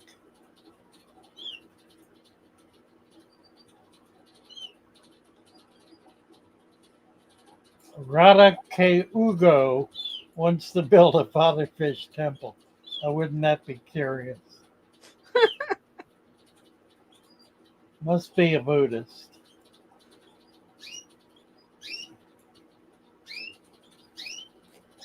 Daughter uses products with snail mucus.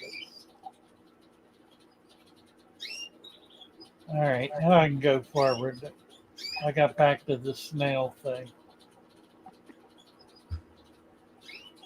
Oh, says safer. Oh, Kick It. Kick It says it's safer shrimp.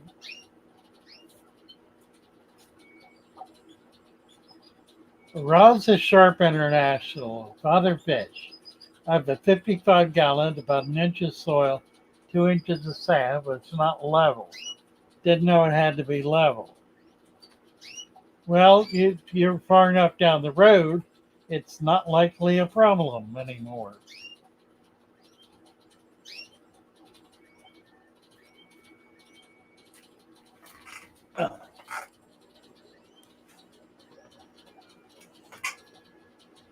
Now, if you got a snail from a pond, it was likely an aquatic snail. If you got it from a tree or leaflet or from the ground and put it in water, that would not likely survive unless it could climb out. Apple snails lay their eggs above the level. No, that's not true, Doom Pie. Mystery snails lay their eggs above the water level. Apple snails are live bearers. They bear one young live every day. So I have a quarantine process for new fish. I do. Uh, I recommend a quarantine tank set up as a natural tank, as opposed to a hospital tank. Those are totally different from each other. And I recommend keeping the new fish in there for about 2 weeks, long enough to know whether or not they have a problem, and feed them and treat them exactly as you do your regular fish.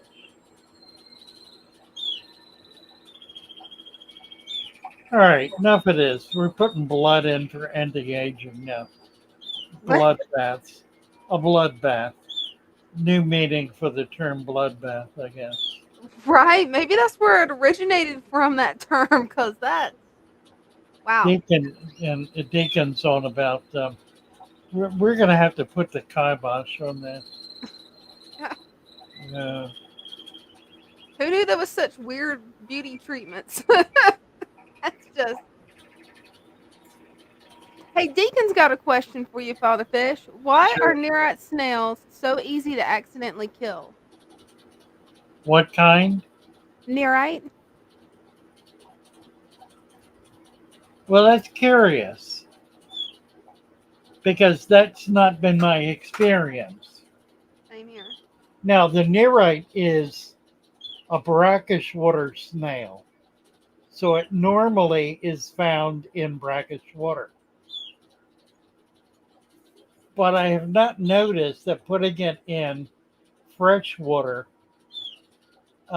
particularly affects it negatively. Its eggs will not hatch in fresh water, but I've not noticed that it's been negatively affected. Now, it may be that if the water is too soft or too acidic, that could have an effect, and that would make sense. Um, I've always kept them in hard alkaline water and never had a problem. In fact, I've got some now that I'm selling. See, I've And never had a I'm problem with neurites either, but my keeping them in water's hard really. alkaline water. Yeah, salt acid water probably. Mhm.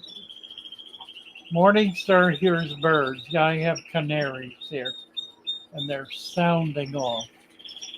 Late night greetings from Belgium. Belgium. Hello, M. Myers. Ellaby talks about creating a rock pile in a tank. If you're going to keep shrimp and fish together to give the babies a place to hide. Yeah, that's absolutely right. It's also a really excellent thing to do if you have loaches, like coolie loaches, because they'll get into that rock pile and spawn, and nothing will be able to get their babies. It's a matter of having a secure place that predators cannot get into.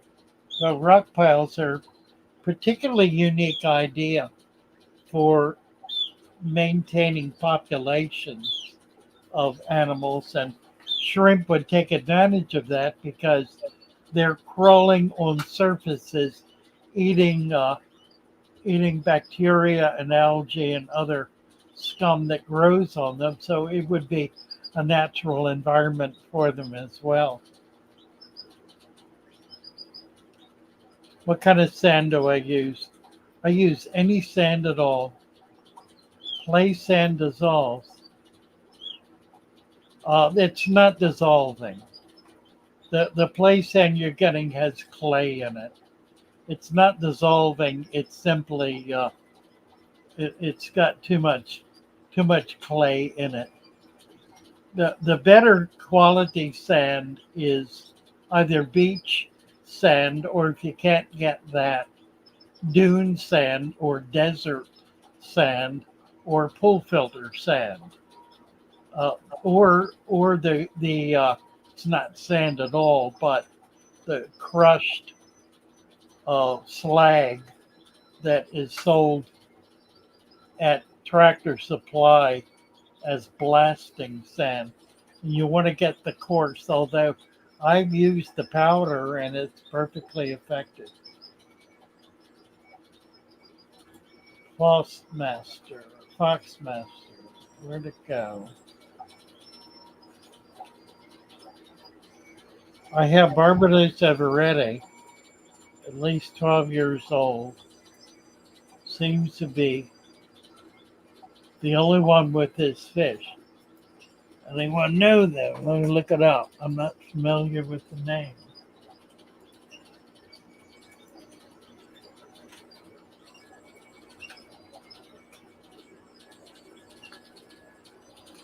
Oh, that's interesting.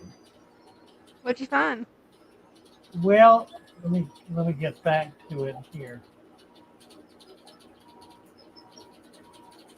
Let's see if I can get a picture of it.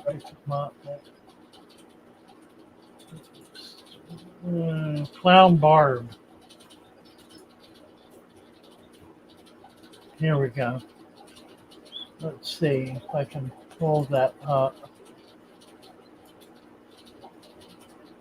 Dooby doo.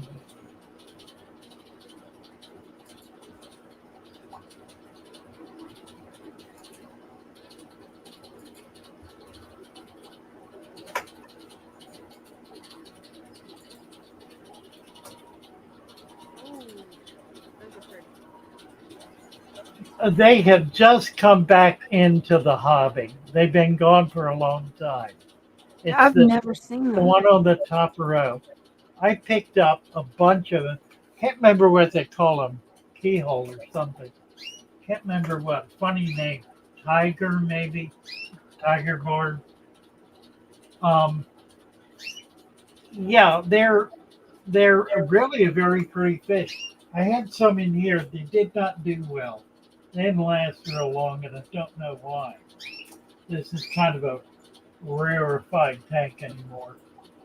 Um, but they're rather pretty. They're distinctive. I like them.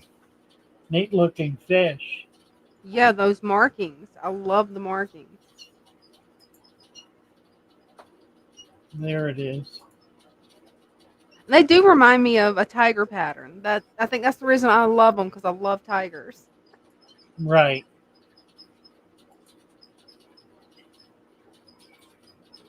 Got a better picture of it here. Let's see if I can get it to come up.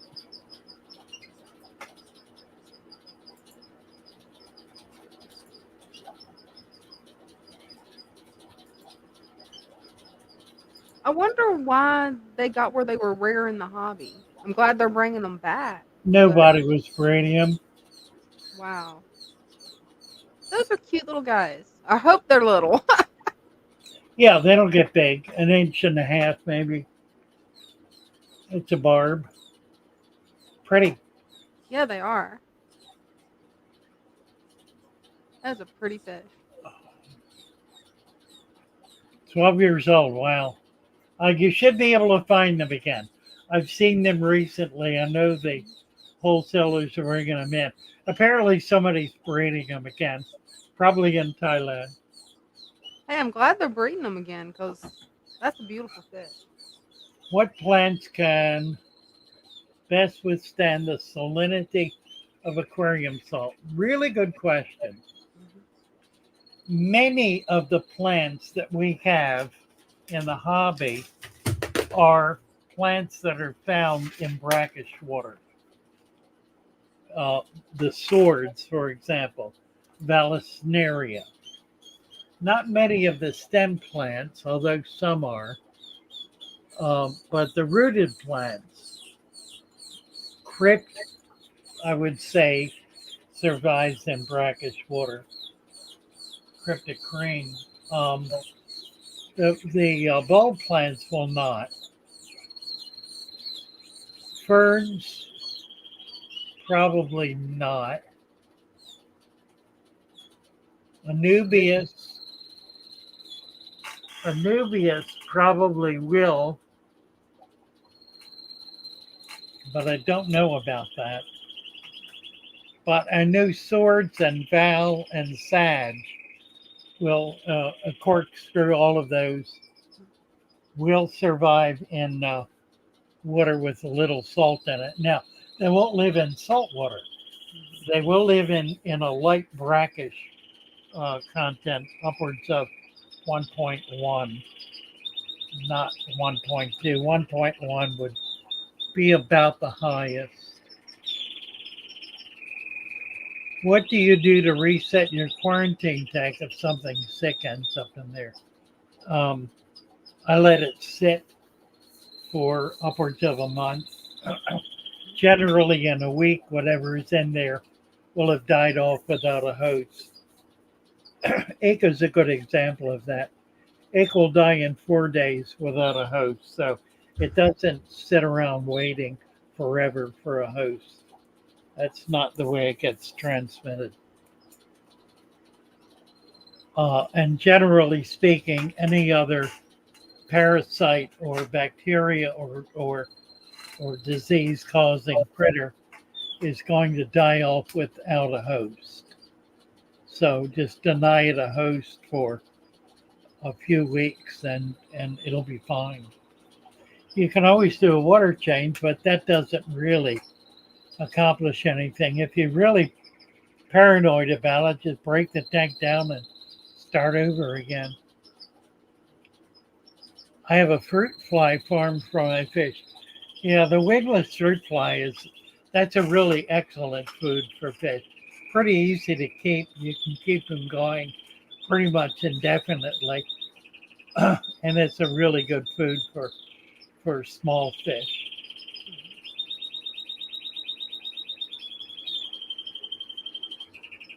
Doompai said he saw videos about an invasive apple snail laying eggs above the water level.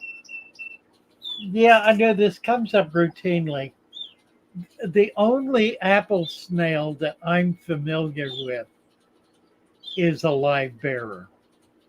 And I have not researched this enough to know whether, in point of fact, there are apple snails that lay eggs. My experience is they're live bearers. And the mystery snail, and I don't frankly know the genetic difference between a mystery snail and an apple snail. They're both generic terms. They're popular terms. They're not scientific terms. And it may very well be that they are in the same family. They're certainly in the same family. They may be in the same species. There's got to be distinctions, species distinctions, because some lay eggs and some don't. But it'd be worth researching to find out what the reality of this matter is. I've heard the same thing, Doom Pie, and I'm not at all disagreeing with you. Don't have room for a quarantine tank. Surely you do. A good place for a quarantine tank is the top of the tank on the toilet bowl. There's a place I bet you don't have a tank. Or the kitchen table. I've already petitioned for that one. He said no. Or the kitchen counter. I've asked. That was my idea. Was the kitchen counter, and he's like, "No, you don't need one on the kitchen counter." A lot of people keep tanks on kitchen counters. That was my thought. A lot of Just a people little do. 5 gallon. Well, when I was growing up, we all had every kid in the family had turtles because we'd catch little turtles and keep them in little containers, and they always lived on the kitchen counter. And the reason was very simple: it was easy to clean, and they needed to be cleaned every day. So you just take it over to the sink, turn on the faucet, rinse them off, rinse out the container, refill it, and put them back on the, and keep them clean that way. Yeah, so that makes it really easy. Yeah, right. David needs a wrench.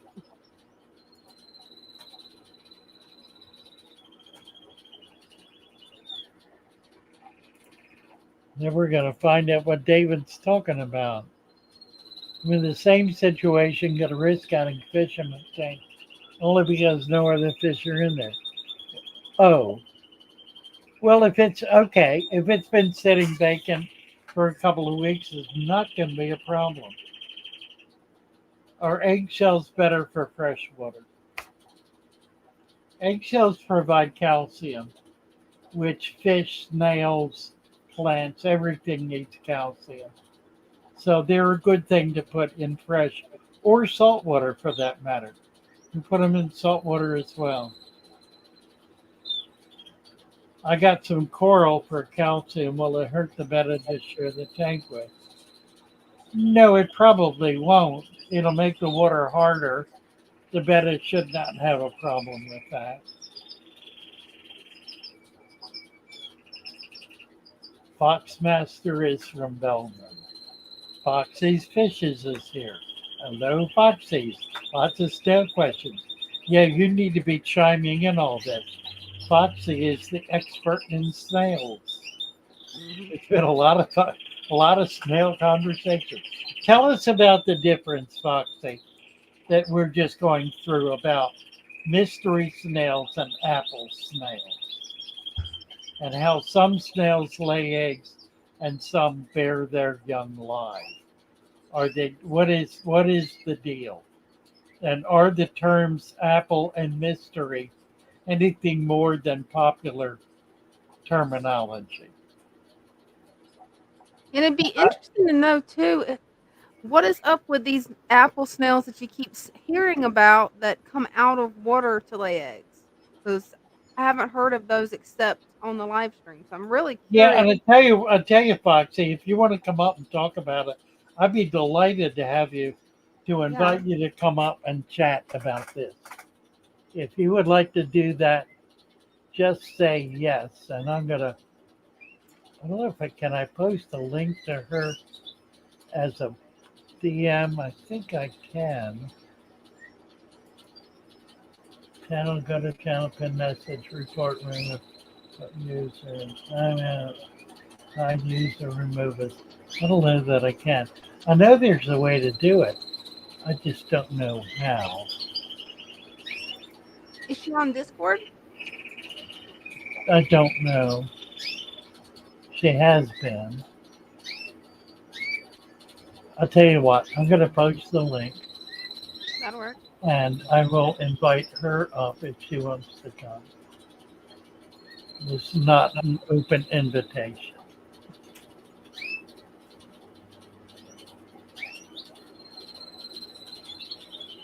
So, Foxy, if you would like to come up and discuss this, we would be delighted to have you do so. Yeah, I would love to learn about more about it. Well, she says mystery snails are related to apple snails, but stay golf ball size and are not illegal. Apple snails get baseball size, eat all plants, and are illegal in the pet trade. True enough, I have wound up with them occasionally because they're found all over Florida.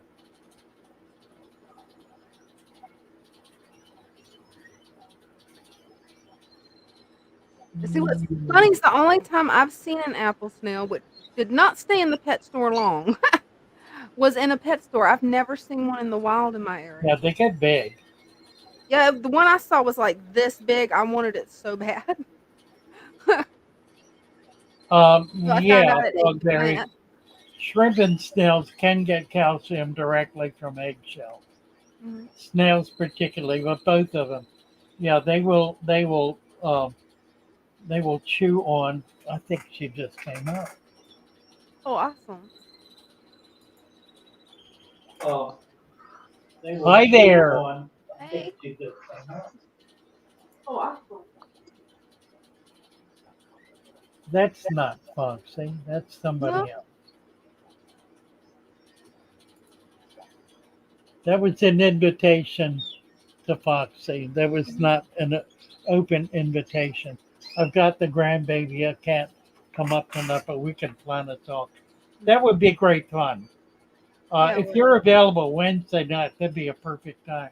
We do show and tell, and it's kind of evolved into a situation where we're spending a lot more time with people and really digging into their hobby and their skill set and so forth. So that would be ideal. So we'll look for do plan to join us on a Wednesday evening. That would be great fun. Snake Plissken question: a premium game fish food. Can I use the bigger pellets as fert for my plants? Well, that's interesting. Yeah, you certainly can. I would never do it because it could create a foul condition in the substrate. So be uh, be somewhat circumspect about it.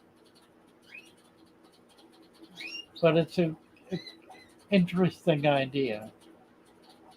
Foxy says we can do Wednesday. That'd be wonderful.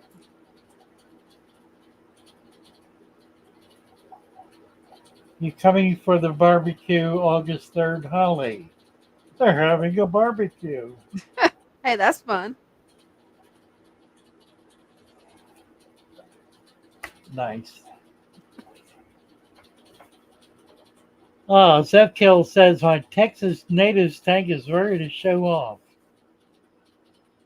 Well, coming up Wednesday.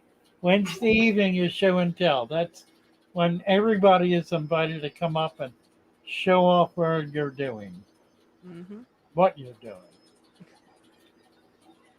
Foxmaster says if you were a fish, which one would you be? Yeah, I never thought of that. I haven't either. Never thought of that. That's a really, really good question. I really like that. Mhm. If I were a fish, which fish would I be? That's a tough one. I don't know. I might be one fish one day and another the next day. Hey, there you go. I would certainly want to be a betta, but I also would want to be an arapima. Mhm. I think I'd want to be a shark. What's funny about that is when I think about it, what I think about is what would it be like? How how does what is that fish's life experience? That's a And good question. how is the life experience of one fish different from another? I mean, Mhm. I, that's something that I encounter all the time Mhm. because all fish are not the same. Fish experience their environment differently from each other. Now, all tetras may experience it in fairly common ways, and all live bears and so forth. But when you get to the outer limits of that, when you get to bettas on the one hand and arapimas on the other, those are fish experiencing their environment in radically different ways. Yeah, they would be. And I would be interested in that. That would be where I would go with that question Yeah. to learn what it is, how a certain kind of fish, how it feels about itself, about its environment, how it experiences its environment, what its sense of self in its environment is. Because I believe all living things have a sense of self Yeah, absolutely. that delineates them as an individual from all other selves, even those that are relatively identical to themselves. Now, when you get into schools of fish, that's a whole other issue. Yeah. I don't know that they do distinguish themselves. I think they probably do not. Mhm. I think what is unique about them individually is their lack of individual uniqueness. That would make sense. I think the one that'd be the most interesting or the most fun would be to see what the guppies' experience of self would be because they're just so curious and fun loving and cute. Funny.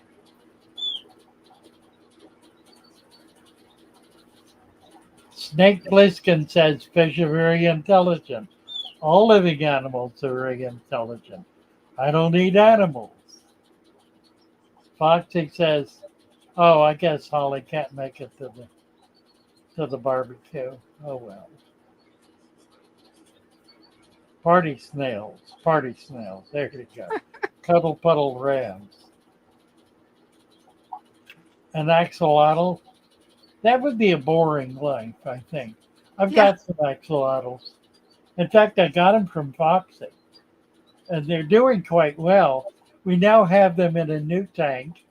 They're in a 30 bow front that's planted, scaped. I think it has a very small light on the top. It's an air conditioned unit, so that temperature is max mid 70s to low 70s. They get fed every day, which they love. They weren't getting fed every day before. And now the female is beginning to egg up a little, I hope. So I'm hoping that they're going to be laying eggs for long. That'll be nice. Yes. And Foxy does have axolotls. The ones I got from her are magnificent.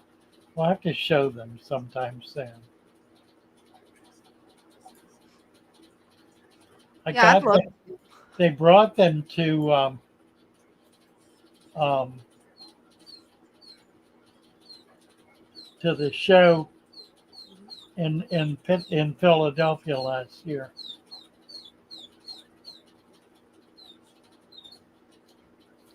So I've had them.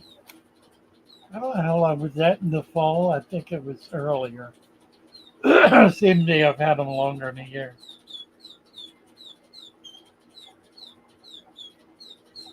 Yeah, I don't have babies yet. Oh, well, I do have babies, actually. I do have babies, not from them. I got, because you sent me eggs, and I've got some babies from them. They were in deep vats with a lot of natural food in there. So I haven't seen any for a while. We're going through those vats now, though, breaking them down and setting them up in clear vats so we can see things. Uh, what's illegal in California? I think Keystone Pipe. Axolotls? yeah, I think so. That is bloody insane. It is. Bloody insane. That is the height of tyrannical government. There is no justification for that on any level, in any way whatsoever. It is inconceivable that an axolotl could be a threat to any local environment. Inconceivable. Mhm. Everybody I know who's living in California should move Right? for the sake of their well being. It is a vile and evil place to live.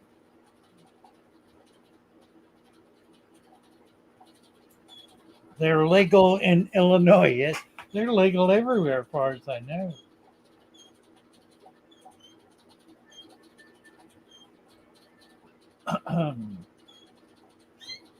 Threatens the native salamander. Nonsense. They do not threaten any native salamander because they'll breed. Hell, what won't breed? I guarantee you this. I guarantee they would not survive. Where would they survive? How could they possibly survive? They will breed. Yeah, right. Unfortunately, politicians in California breed, and that's a real threat. They're the ones that need to be banned. Preach it, Father Fish. That was good. They're illegal in 5 states, Fox. It says, my God, how insane. How insane. It's hands down the most delicate of it. Axolotls are tiger salamanders. That's what they are. They are a tiger salamander. They are genetically identical to the tiger salamander. They have lived in isolation from sunlight and from being able to get out of the water for thousands of years. And so have developed a morphology that allows them to survive in cold, dark water. Other than that, they are a tiger salamander.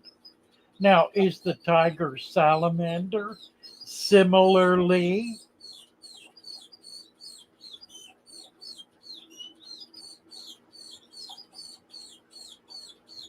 banned in these 5 states?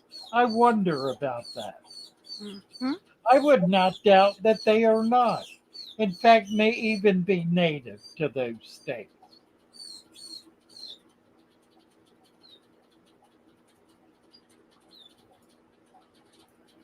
Hmm.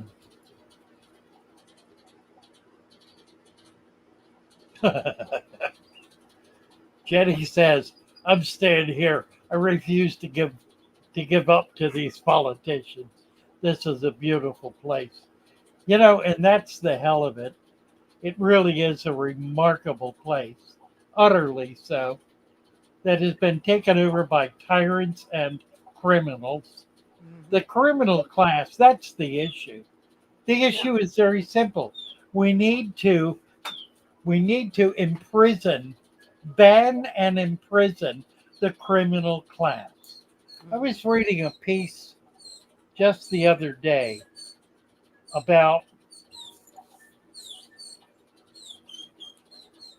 a major city on the Gold Coast, Malaysia, in which they established 3 principles. And the third principle, I'll go into the other 2. The third principle was to make corruption the most serious crime and to search out and not just criminalize but take action against all forms of corruption Mhm. to prevent corruption from gaining any kind of foothold in their society. And it's been enormously effective. That's what I thought you was gonna say. We need to do that here. We need to make corruption a Class A felony, punishable by, if it is political corruption, life in prison without possibility of parole. It should be taken just that serious because it is a violation of every single citizen's rights. And corruption in the private sector needs to be treated equally as severely. Yeah. Public corruption Now, to do that, we need attorneys, states attorneys and federal attorneys that are themselves not corrupt. And therein lies the difficulty.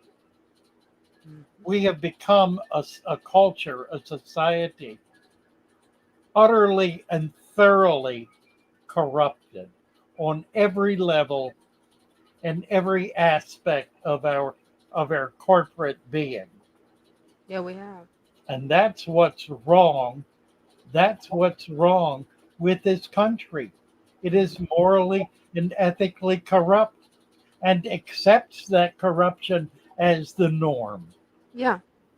What used to be unacceptable when I was a kid, now, that's not corruption, that's just normal, and it's horrible to see how much things have changed just in my lifetime. It's horrible.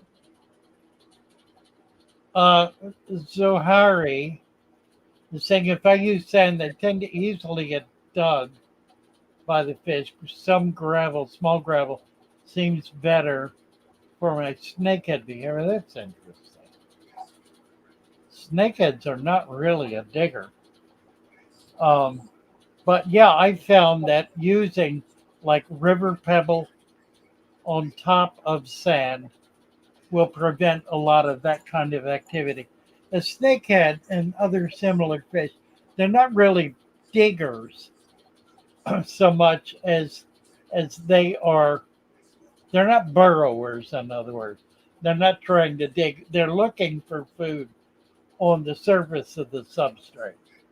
And so if you have a deep food web or if you have a half an inch of gravel, they'll work that to try to find worms and other edibles.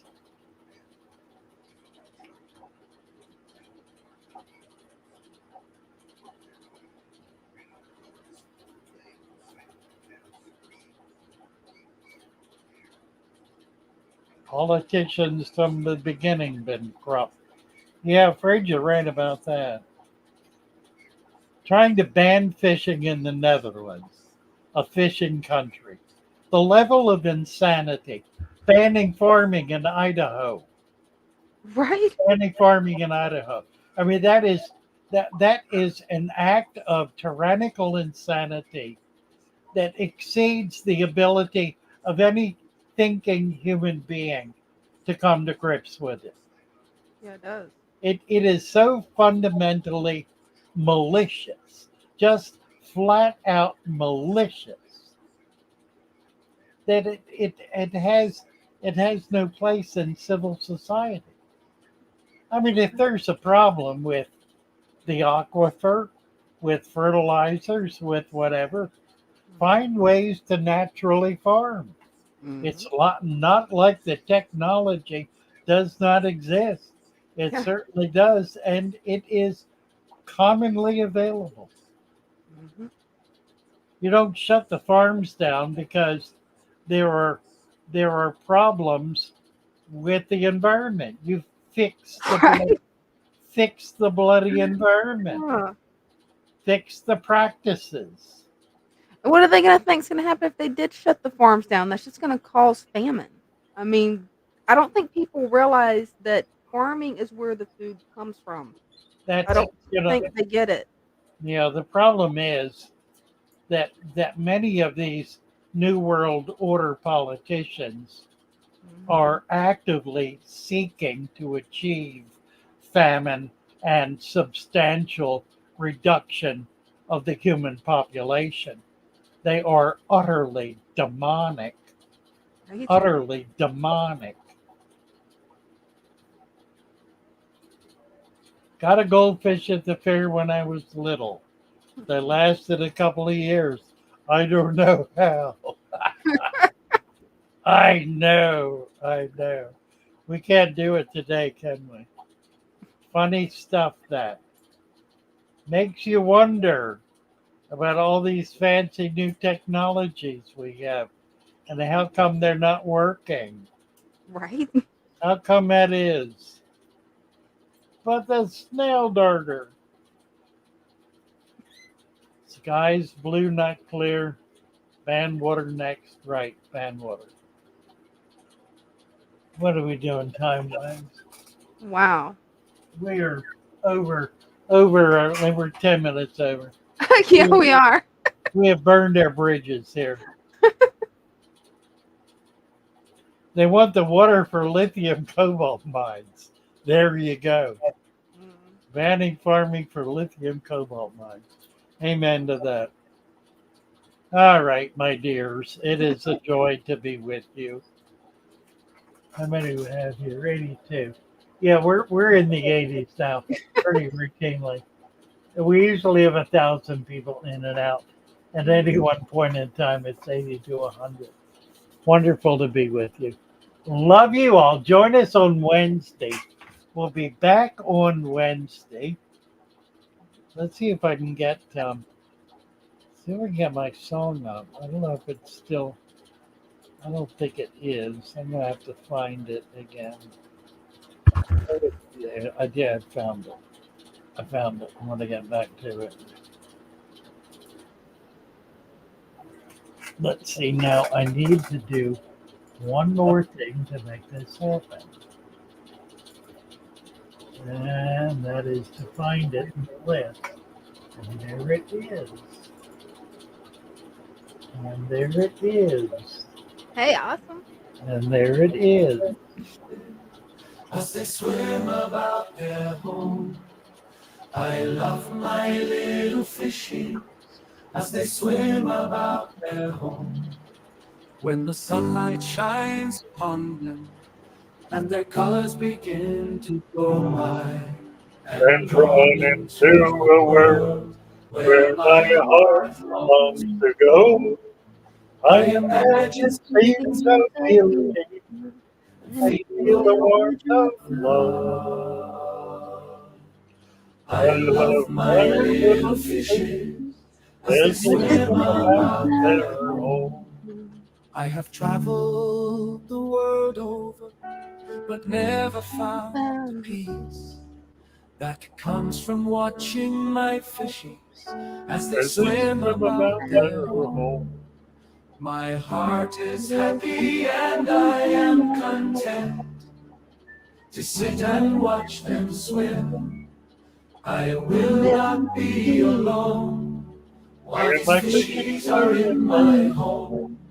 When the sunlight shines upon them and their colors begin to glow, I am drawn into a world where my heart longs to go. I imagine scenes of beauty and feel the warmth of love. I love my little fishes as they swim about their home.